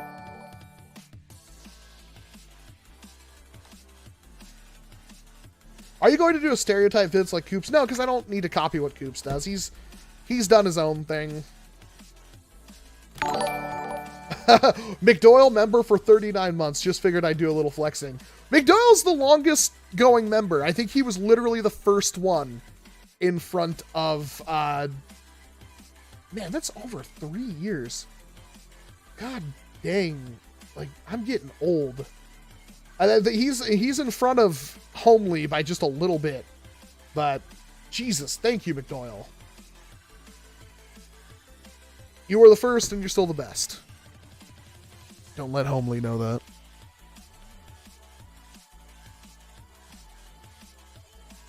Do you think the 8-round hammer shot on the Elite 2.0 line will be good? I think it'll be a hammer shot out of 10. I don't think it's going to set the world on fire. I don't, unless it suddenly starts hitting 100 FPS and has like flip out cylinders that comes with extra ones. I don't see it doing anything different. You're getting old. I mean, it kind of feels like it. That's one of the reasons why I have the beard now. Because it's like the only semblance of age. If I shave this, I'm going to look exactly like how I did 5 years ago. I'm not going to look any different. Well, it's like McDoyle. What's the difference between McDoyle 39 months ago and McDoyle now? I mean, he has kids, but I don't know. He's still got the orangutan hanging off the front of his face that he calls a beard.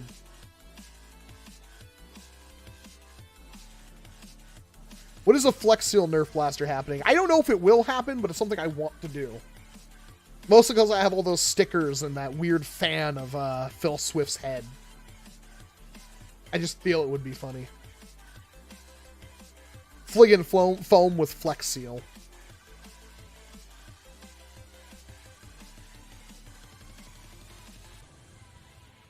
I'm going to try to survive and hope I don't get snow and power cut out tomorrow. Good luck to you, Noah.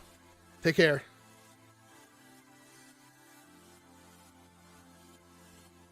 Homely and I have shared custody of you on weekends. They're the best dads ever. Let me tell you.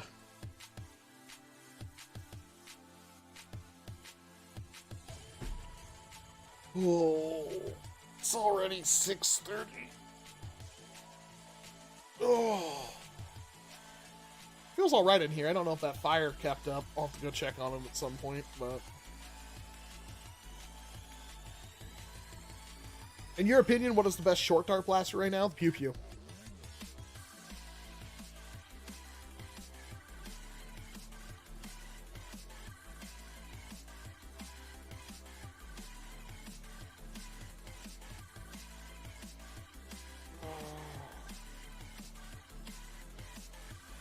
I don't know, I've never gotten a confirmation on this, but I swapped to my main camera off this thing.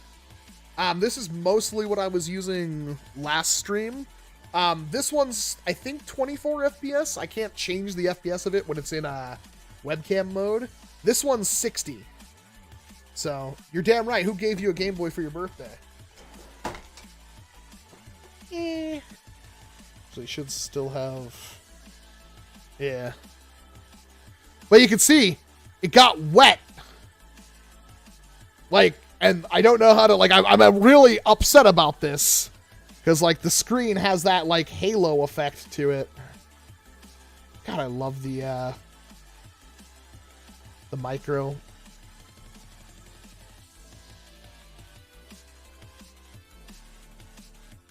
But yeah, it got wet. Not even sure how, to be perfectly honest. Still works fine. It's like replacing the screen is like, not only is it not cheap, but it's apparently really difficult. Bunch of random crap sitting next to my desk, but I have to have the good stuff in the top drawer. Hey, Mook.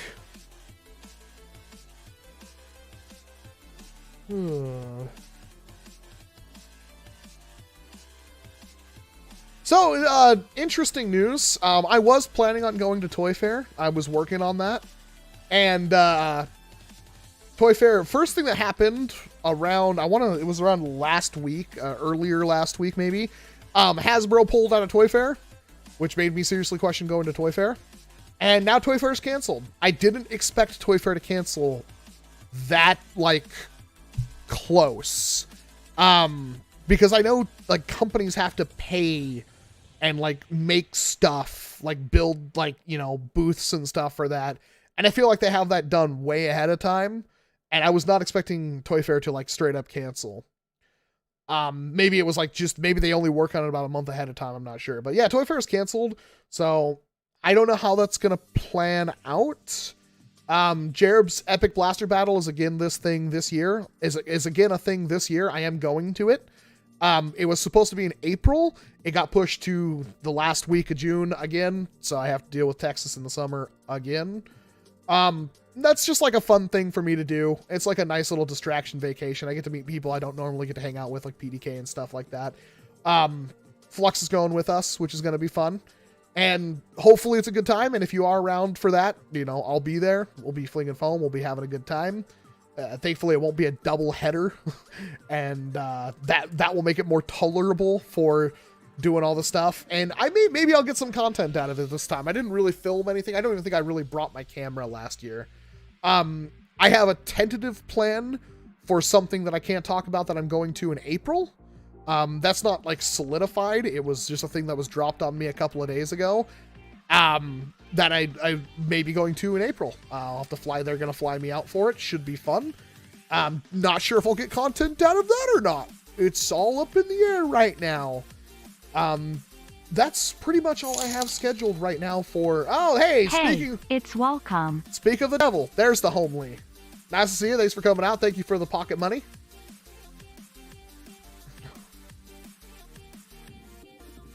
That killed me last year. That heat is worse than further down south. I was in Georgia for End War, like 2018 or whatever, and that was awful.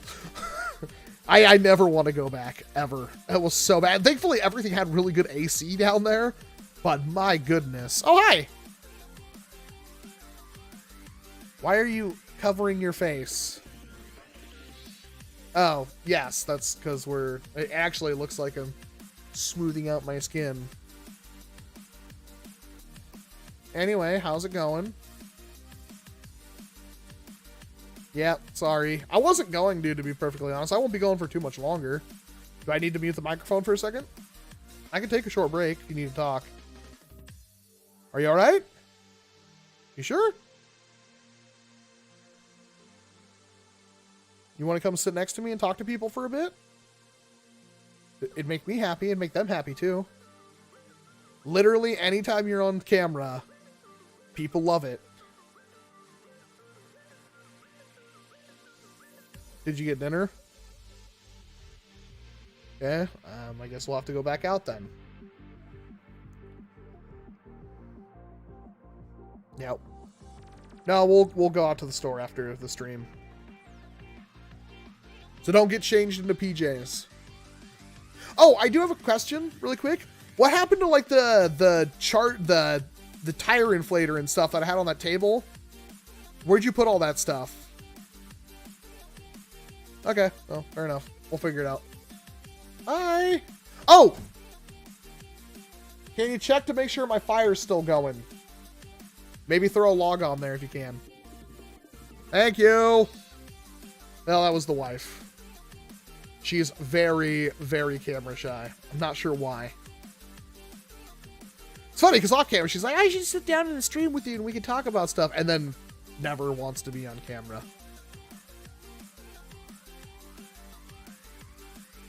Oh, if you still have plane tickets and such, New York City is fun in the winter. At no point, I'm sorry, I do not think I would have a good time in New York. I am not a very, like, outgoing person. I know it seems like it, but I'm not. No, I hadn't bought the tickets. I was honestly about to. I was waiting to get paid.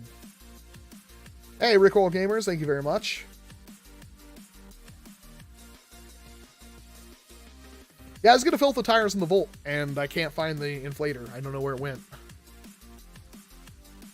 I don't think I brought it up to the studio. I don't see it anywhere up here, so...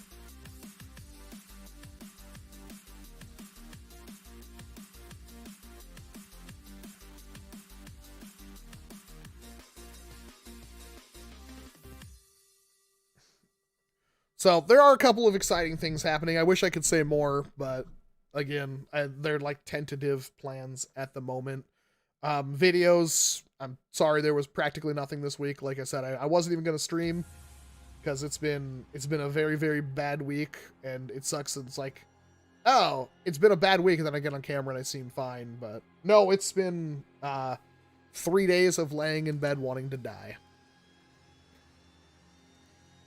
Walcom, have you seen movie? No. What do you think about movie? Haven't seen it. I don't have time for movies.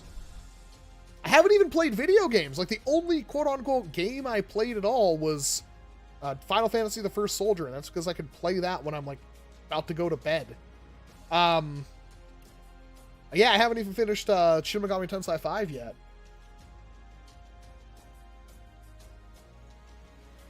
Kind of excited for the Steam Deck, because that'll up my ability to play some games when I'm laying in bed.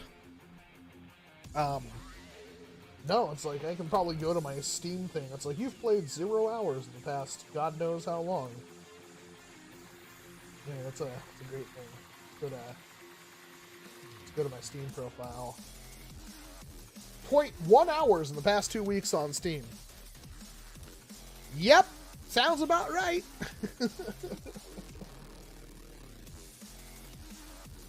Like, it could try to say like, all your recent activity is Wallpaper Engine. That's not a game. Yeah, I haven't really been doing a whole lot.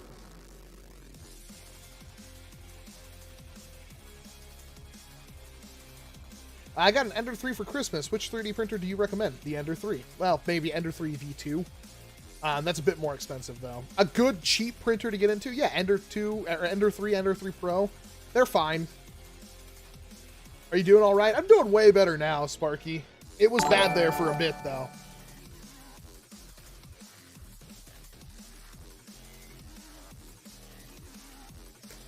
When are the Nerf Fortnite leaks going to come in? I have no idea. Pokeboy. Well, thank you. I hope you enjoy it. Why do they make these bottles so thick?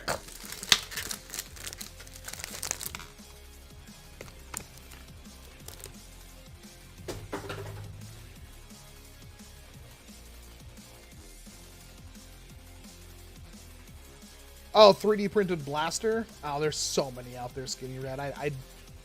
If you can, get a hardware kit for a Lynx and print out a Lynx, because the Lynx doesn't have that much hardware or that much 3D printed stuff.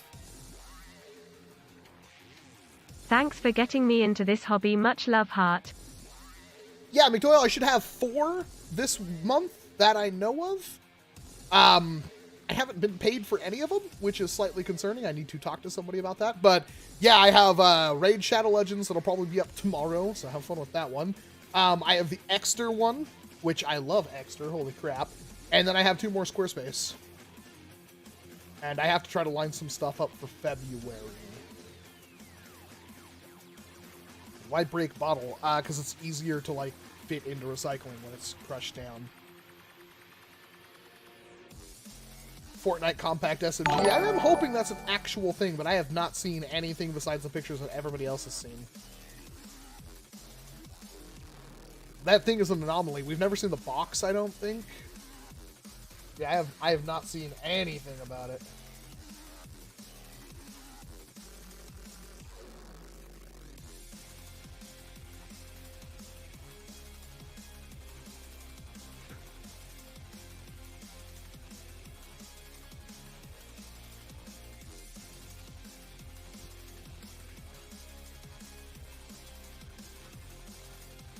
Ads have been helpful, as long as I actually get paid for them, you know? Wanted to get your take. Should I get back into Destiny 2 just for working towards priority access for that NERF LMTD Yallerhorn? Or should I just wait for a retail release? After all, NERF LMTD has largely been a disappointment with its sample size of 1. I need to see the article, Wagon Waifu, and thank you very much for the $5. I have to see the article, but from what I heard is that NERF is not going to do retail releases for NERF Limited now, because they've heard fan outcry, as in they probably saw my one video where I was like, why the hell are you doing this? And somebody went like, oh, you know what, that doesn't really make sense. That does devalue our entire idea of NERF Limited.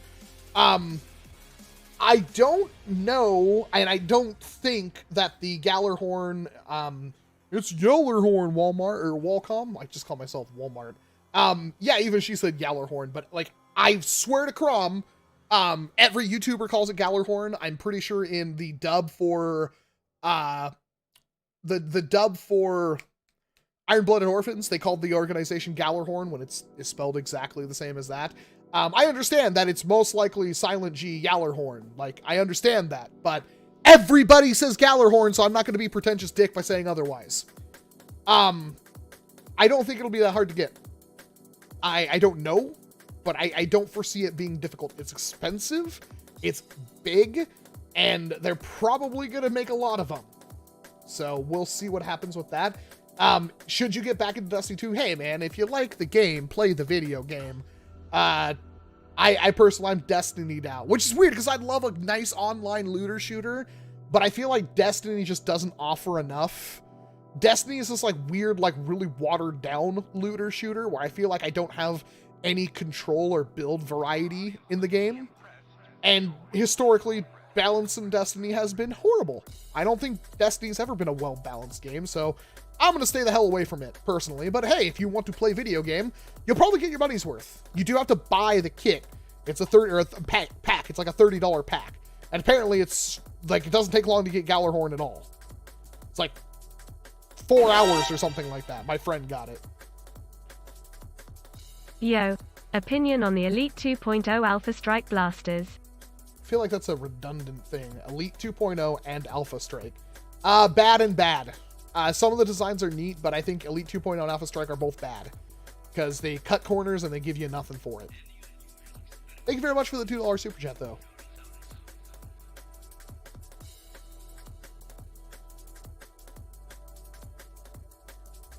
You got a point there, Arc10.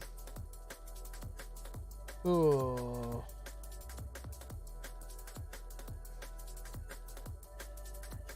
Yeah, it's getting kind of late. I don't think I'm going to go too late today. Like I said, I got to go to the store now with the wife to procure food for dinner. I mean, we have stuff to eat, but it's a Saturday night. I kind of want to have actual food. I would like a home-cooked meal, but part of me also wants to go get teriyaki. I don't know.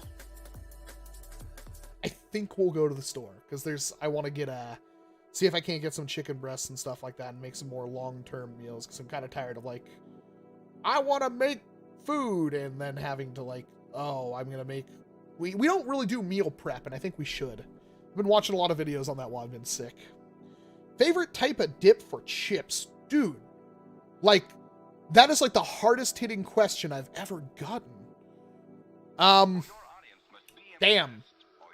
What is my favorite dip for chips? So typically I don't dip chips, specifically because I don't like most dips. But, I mean, tortilla chips have to have something. And generally I'm not picky. I like a good medium salsa or a, you know, like, the pico is always like so chunky. It never really feels like a dip. It more feels like I'm using the chip to eat pico de gallo.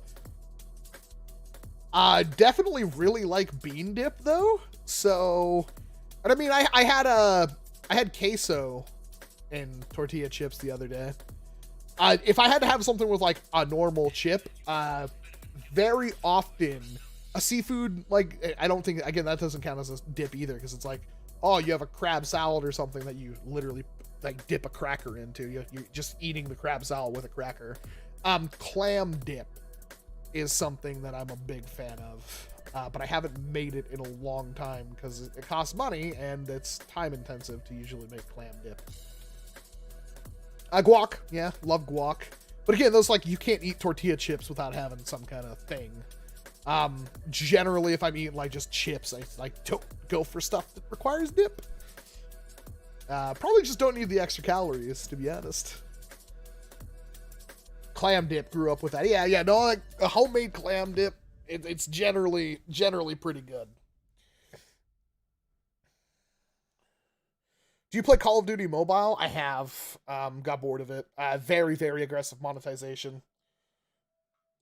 Could be fun, but yeah, nope. Stop playing it. Yeah, I've been playing that Final Fantasy, not much this week at all, but that Final Fantasy VII, The First Soldier, there's a lot of stuff I like about that game. I think it has some good potential. What collab do you want to see in NERF next? Oh, God, I don't know. Titanfall, Apex Legends. Something with more of that space sci-fi aesthetic.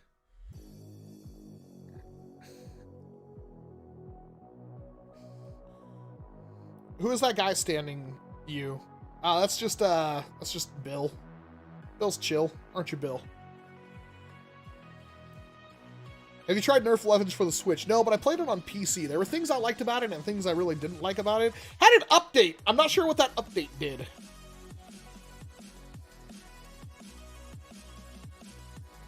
Nacho cheese Dorito dipped in sour cream is delicious. See, that just sounds like calories on calories that I don't need. Fallout? I could see Fallout being pretty good. Fallout, yeah. I like that aesthetic, I really do. Problem is, NERF doesn't paint stuff enough to, like, warrant the Fallout aesthetic. Like, that was one of the biggest problems with Zombie Strike and Doomlands, was they just didn't add enough paint to bring out the details. Want to know what? Your content is awesome, dude. I'm glad you're such a cool guy. Enjoy the rest of the day, dude. Have a good one. Well, thank you very much, Sparky. Have a great one.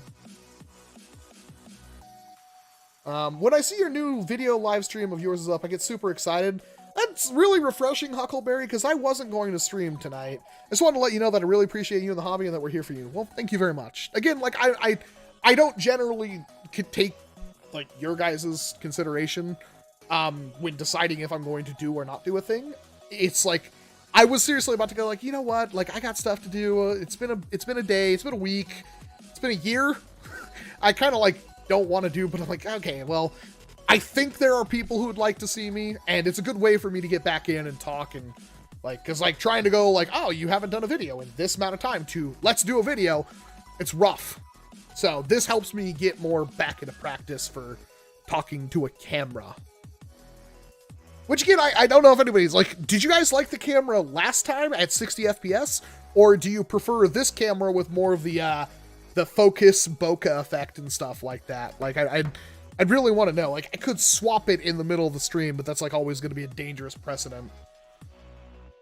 I want to know what camera you prefer more. Like, how many people actually noticed the old camera was 60 FPS? So I was using this as this was the camera that I did the channel on for a couple of years, and it's a really nice little camera. And I typically like these cameras because they have such a wide focus range, like action camera. But when you want to get like this soft effect that cuts you out from the background, these don't do that. And that's a big problem. So that's what my main DSLR is hooked up right now to the computer for camera. The 60 FPS cameras are nice. Okay, well. Wallcom, remember when you did NERF thrifting? I still thrift for NERF all the time. I love thrifting for NERF. Like, that's one of the cool things our hobby gets to do that not a lot of other hobbies get to do. It's because, like, they always find the coolest stuff. Or nothing.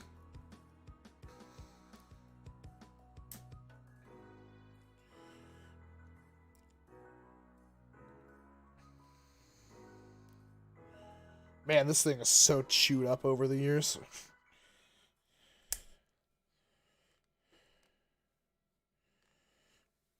Well, yeah, I mean, that figures. I don't know. I'll probably... It's whatever camera I really feel like. I didn't want to have to hook up my the DSLR and stuff. And if I'm using two cameras, well, I have two cameras.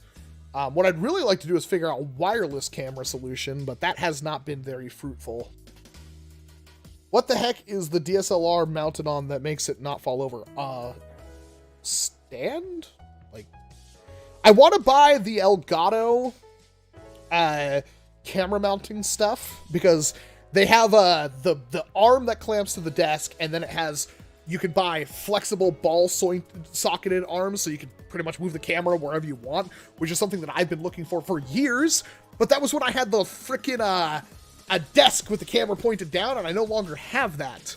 So not very much is important, but I hate this camera stand, or this it's an arm like this one, just meant for the camera. It's got, I put a ball socket on it.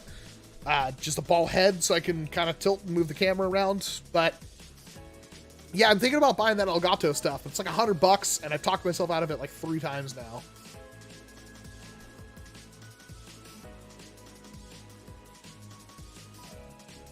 I mean, it depends where you are skinnier at. Like, I rarely go to a Goodwill and not find something, but I have gone to Goodwills and not brought anything home.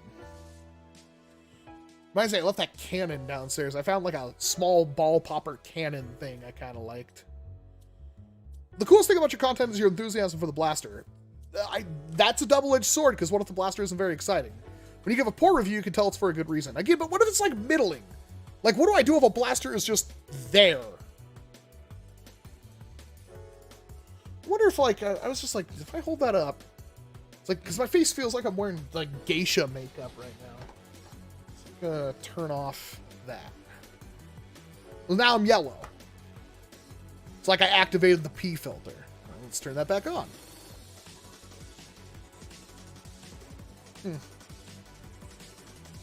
Interesting.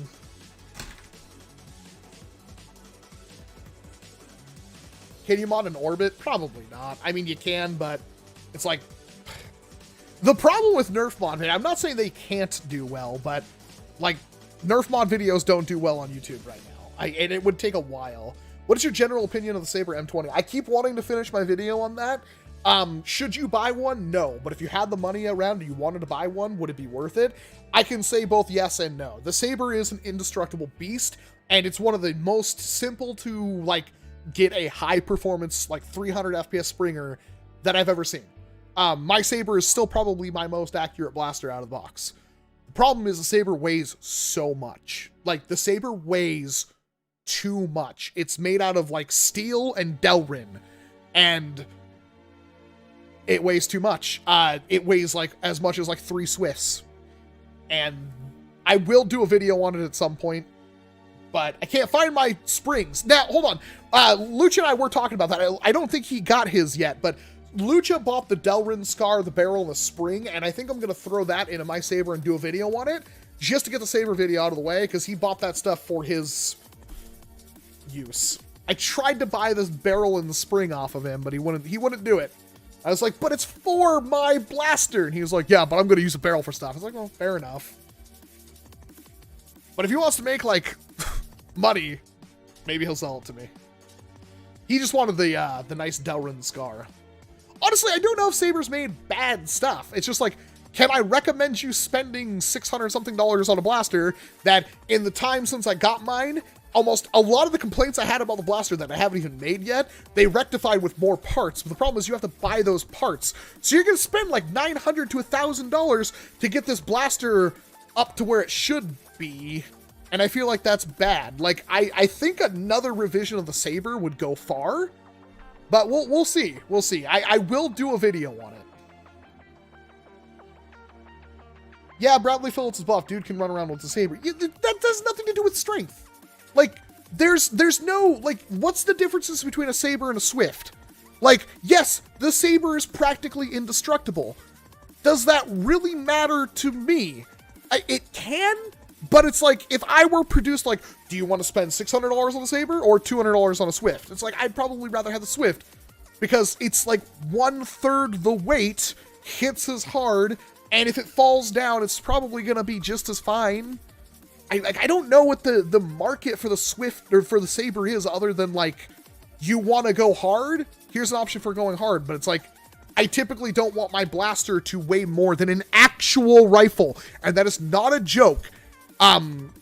Jason and I, when I went to his house with my Saber, the Saber weighs more than his hunting AR. Like, with like, and it looks like it has like a $1,400 scope and stuff on it, and the Saber weighs more. Like, what the hell? Here's a thing that propels pieces of lead via the magic of tiny explosions that are right next to your face, and then here's a thing that shoots a foam dart. It's crazy. Like, I ran my Swift, or I ran my Saber fine, but yeah, it's dumb heavy, and it feels dumb heavy. I do like how compact the Saber is, all things considered. I honestly don't even really know where my Saber is at the moment. It's somewhere. Use super blown up. I mean, I can turn the lights down, but let's see. Is it just this button? Okay, I mean, yeah, I could just turn the lights down a little bit, I guess. I'm an idiot. The Saber in a nutshell is like those TV commercials where someone's stressed about being tested military grade, being blasted over and over. Like, it does feel like that. Like, I would literally grab my Saber and drop it out a window. And I would do that for the video if I wasn't afraid for the one time something's gonna break, it's gonna be when I do that. But that's how strong the Saber, like, legitimately is. And it is, like, it's still, like, Lucha, back me up on this. It's smoother to prime than the Swift. It's smoother to prime than the S100. Like, and it's shorter than those blasters. Like, it feels balanced. Like, the Saber doesn't feel unbalanced. But then I'm also talking about the Saber, like, being, you have to freaking buy a grip, and then the grip, you're usually gonna have to sit there and work on that grip to make it fit. It didn't come with a full-length rail, which I thought was dumb. There's a lot of things in the Saber, like, I think it's dumb why it didn't come with this. Like, I remember going to Saber's website and seeing that they made a piece, like, to take out the spring on the Saber, you have to remove, like, 4 different size screws, and there's, like, 10 of them, which is dumb. And yet, now they sell, like, a little plate where you can just, like, twist it off or something and get to the spring. I was like, okay, well, make that the standard. Why are you trying to sell that to me for another $100? Like, I really hope whatever Lucha gets for his 100, because I think he spent $100 on a ball bearing scar, a barrel, and a spring. And he said the barrel and the spring were like pre-order bonus only. So it's like, that is a lot for a barrel, a spring, and a scar barrel. A scar muzzle. We call them barrels, but they're just scars. How about the M79? Oh God, I want to do that video, but I still hate that thing. I've never been more disappointed.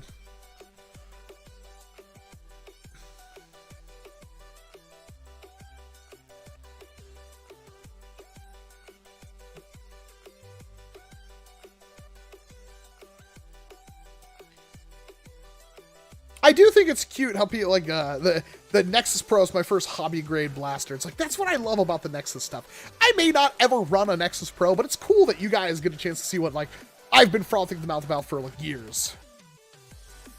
Have you talked to Monkey Mods about getting the MK3 AEG? Yes. I don't know if that's still happening. I haven't... I'm supposed to be getting paid for all these shotguns that have been selling. I don't know when that's going to happen. That money would help. What's this thing in April? I will PM you. I can't publicly talk about it. Where's, yeah, there you are. Oh my God, I can't even remember what I was going to talk to you about. The thing that I'm being flooded to, there we go. I will say it's built like a dang brick, it won't break, but even if that was the same price as my Swift, my money's on the Swift, and that's my opinion. I mean, yeah, but I'm also going to say that you're notoriously not the most objective person ever. I'm just going to put that out there. You know what you like, and you're gonna stick to it. Stop spamming the chat, Rickroll. Walcom, have you seen that Splatoon 3 is coming out? Yes, I'm well aware. They haven't released any new information that I know of, but I'm sure it will be out sometime this year, and I can't wait to play on my 7-year-old Switch. That's what I don't like. That's what I hate about Nintendo right now. But even if they release a Switch 2.0 or whatever they're going to call it, I'll never be able to get one because scalpers are going to buy the crap out of them.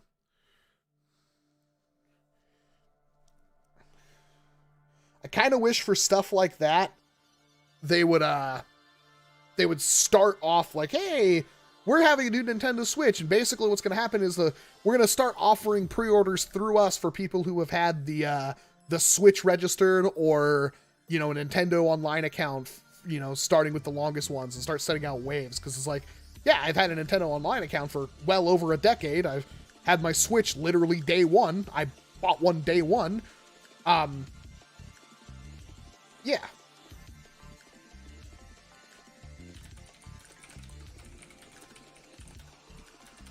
But that's not going to happen. Like that takes like a whole, that must cost a whole couple hundred or a couple thousand, like couple $10,000 and some people to make a system that would make it way more fair for everybody. No, let's just not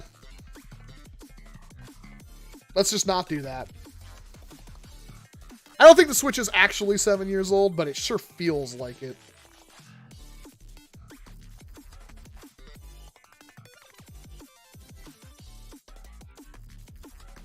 It sucks, because, like, I would, if Nintendo released another Switch, I'd probably still buy it. Mostly just because of Splatoon, and also for the fact that the Switch is basically the Vita. I do think that the Steam Deck and the rise of the UMPC, and I say that as somebody who, well, Dookie. Where is it? Oh, it's right here. I say that as somebody who has, like, a UMPC and loves UMPCs, that, the rise of them, especially one like the Steam Deck, could seriously really destroy. I know it sounds stupid. It's like, Nintendo fans get a Nintendo. I don't know how many times they can play the same damn games in a row. As somebody who wants to play the new Splatoon for the 3rd time. Actually, I never played Splatoon 1. I only ever played Splatoon 2. But I'm like, do I buy a Nintendo console for Mario? No. No. The Switch is going on 5, according to Scott the Waz. Yeah, it is. It's been around since, like, what, 2016 or something like that? March of 2017. But it certainly feels older, because, my God, is that thing just a brick of slowness. Just FYI, the Nintendo Switch came out in 2017, yeah. Nah, it feels like forever ago. I think it was March or something of 2017. I was amazed I got a pre-order for one. And it took every fiber of my being to not, like, resell it. But Splatoon was coming out in, like, 4 months. Yeah, like, Splatoon made my Switch worth every penny.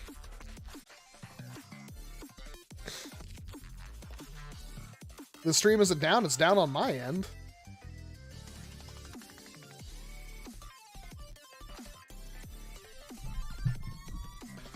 That's such an annoying bug. Yeah, it's back.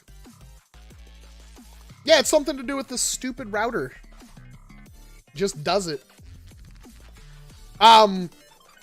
There's something about, like, I was gonna buy Mega Man ZX, and I decided, like, I was gonna look it up to see if it was on anything else. It's on Steam, and I can get a Steam key for like $12. So it's like, I'll just wait for the Steam Deck and then play it. Why would I spend $30 on Nintendo to play an inferior version? It's like, Nintendo. Have a good one, Darkstar. What do you think of the new 2.0 Eagle Point Blaster? Meh. I mean, am I supposed to care about it? Legit question. I don't know if I'm supposed to care about it. It's a bolt action. It's essentially just an Alpha Strike, or what is that thing called? Isn't Alpha Point? Alpha Hawk. It's just that again. Only a way less cool shell. It's still like a $20 blaster, isn't it? Will you re-upload last week's tier list? No, I'm going to do a dedicated video. It'll take a while. You're talking about me going through a 5 hour, it took us 5.5 hours on the live stream with minimal breaks. It's going to take me, and like the last tier list I think was an hour. This one has like 30 more blasters on it. It's going to take a while.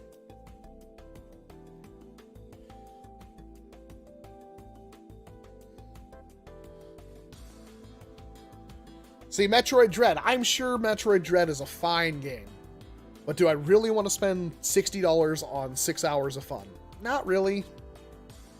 Because I got like, what, over 1,000 hours out of Splatoon. So...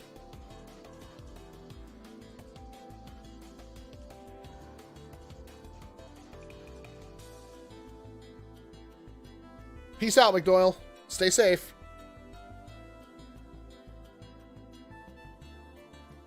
Like, I've been playing SMT 4, Shin Megami Tensei 5, but, like, you know, it's not like that game runs well. It's not like that game deserves to be a Switch exclusive.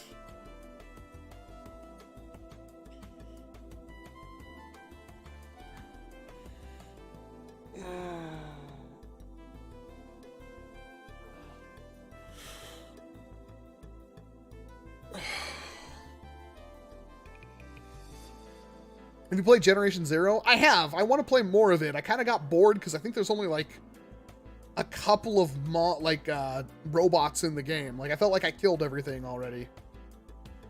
At this point, I'm getting that new Pokemon game. I'm gonna get it too. I'm pretty because I'm looking for a game to play on that damn thing that, you know, Lucha could. I bought him Shin Megami Tensei 5 and he played it for 10 minutes. I'm going to pick up probably Arceus 2 just because I hope it's good. I really hope it's good. I know it's not going to be. That's the thing. Like, I know deep down in my heart, it's not going to be. But, like, I infamously said there's no way Cyberpunk 2077 will be a good game, and bought it anyway. And I was right. There's so much wrong with that game. How old were you when you got your first blaster? The last blaster I remember getting was the first blaster I remember getting was the Supermax 1500. So I had to be like 8 or 9.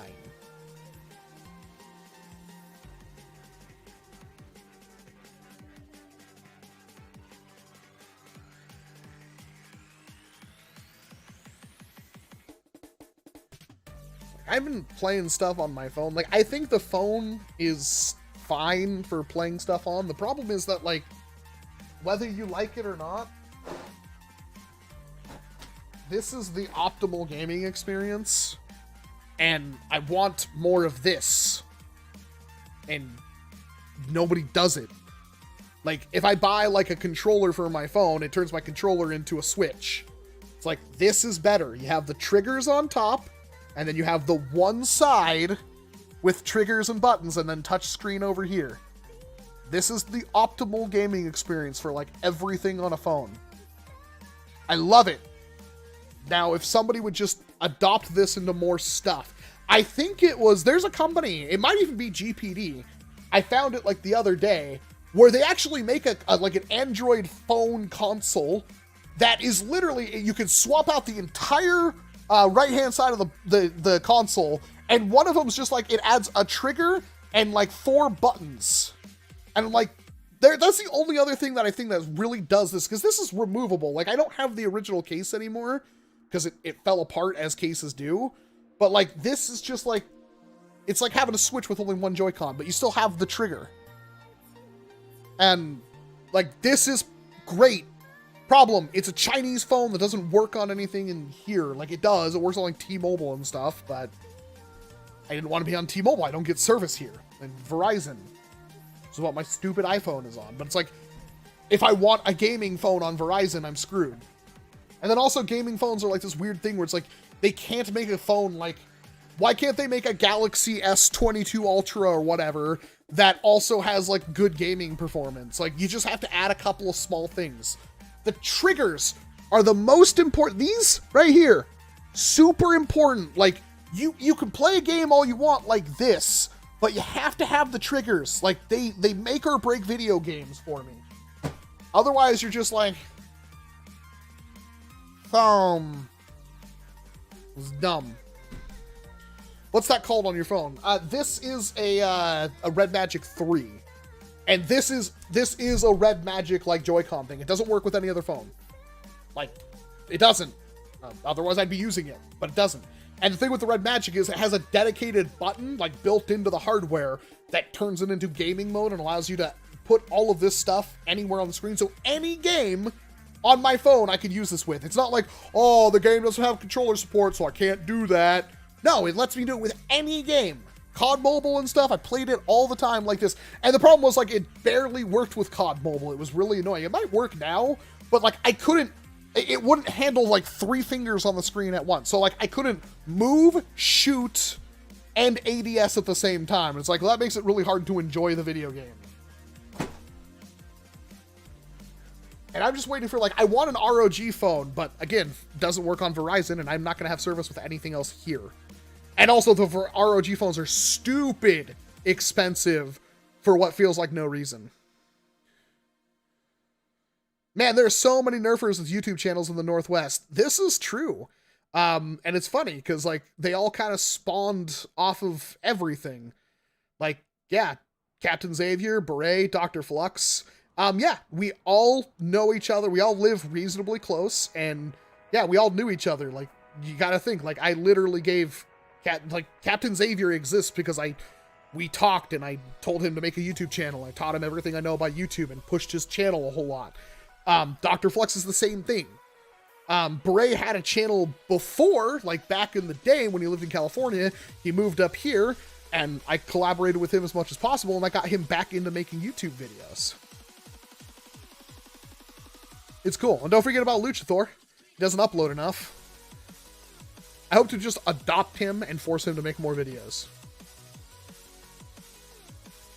I'm trying to get this green screen thing up and running. I think that'll bring some light into the Lucha. Do you have any of those new Rival Blasters? No, they're, as far as I know, not on any store shelf anywhere near me. Stuff usually heads up on the East Coast before it hits here. But the second they come out, I'll do videos on them. Like, they're not even available online. I think Entertainment Earth had 2 of them, 2 of the 3. But yeah, as far as I know, I can't find them anywhere. They're not on Amazon. Walmart has them, but they're out of stock and you can't buy them in store. You can check availability nearby, but nothing has them. Yeah, I don't know. They'll show up within the next month or so, I'm sure.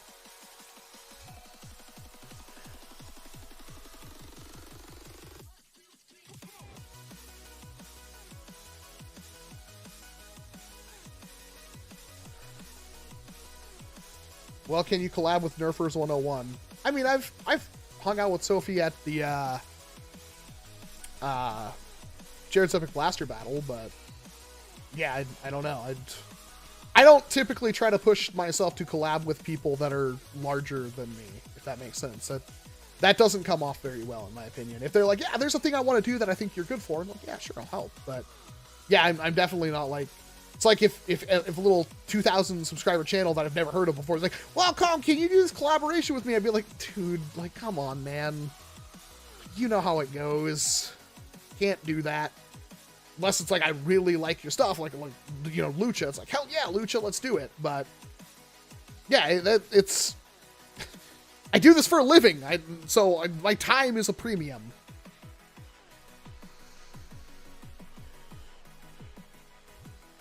Question, what plunger fits the 3D printed scatter gun I'm gonna assemble? I have no idea what you're talking about, sorry.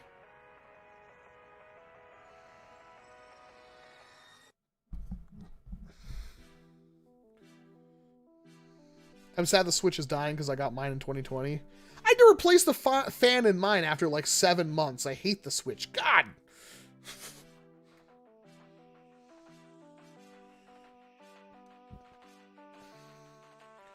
It's good to know that like my camera, the battery hasn't died when I've had it plugged in like this. Because it kept dying last time and I don't know why.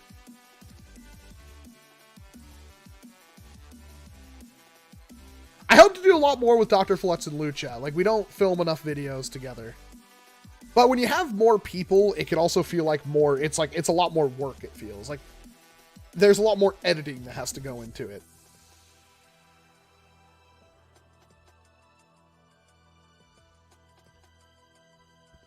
My brother just got the OLED Switch. My condolences. I mean, if he likes it, he likes it. But it's like, I would not want to buy that console. It's like, what? Is it $350, $400? And it's the exact same thing that I bought, just with a slightly nicer screen. I'm not going to discount OLED. Like, holy crap, the Vita is beautiful. Fired up the Vita and like, holy crap, this thing is like a better screen than my iPhone. I don't get it. Why was the Vita screen so bright and beautiful?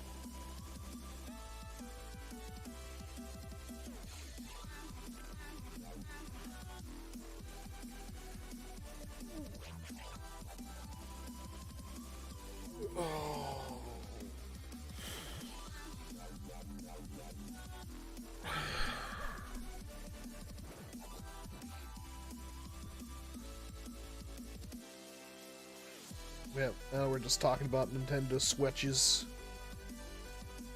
Alright, well, let's not overstay our welcome. It's probably time to shut things down. I do appreciate you guys joining me. I wanted to talk about that thing that's been a video idea that I'm still gonna do it and try to get myself back into talking and doing that stuff.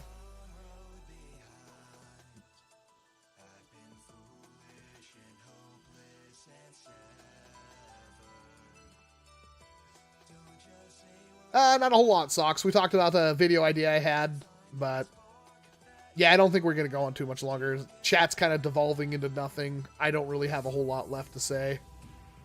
Like I said, I wasn't even going to stream today. I really wasn't. I had my plate full already. But I think we've had a productive chat. Sonic's been in the Discord banning Nitro bots. Good on Sonic. I appreciate it, Joshua. Like I said, I wasn't even planning on it. A lot of people seem to enjoy it. So, and I like what? We peaked at like 150 viewers, I think. Like, that's insane. I can't believe how successful these streams have gotten. Like, it blows my mind. It seriously does.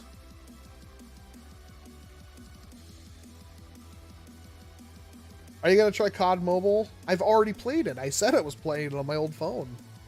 Like, I'm over it.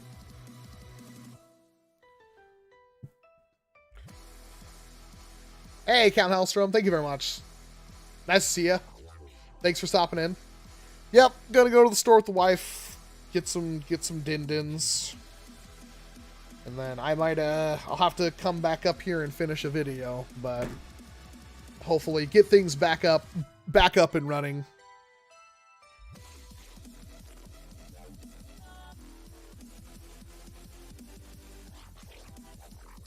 They're not all bad, roll share.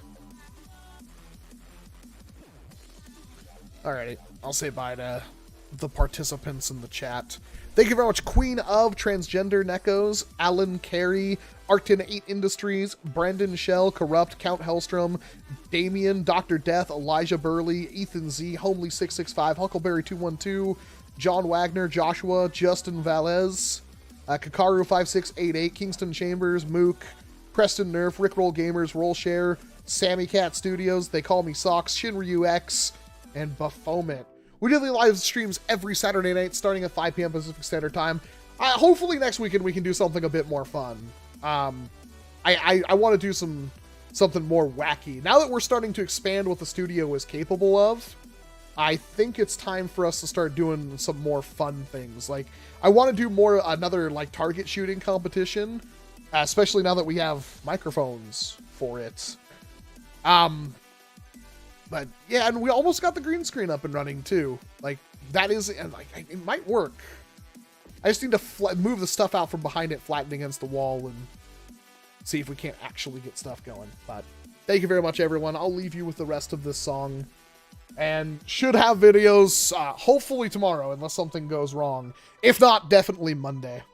I have way too many things that I need to do videos on. Way too many things. I was behind in December. Now I'm like super far behind. So thank you very much. Have a wonderful night. And of course, I hope to see you in an entirely different video.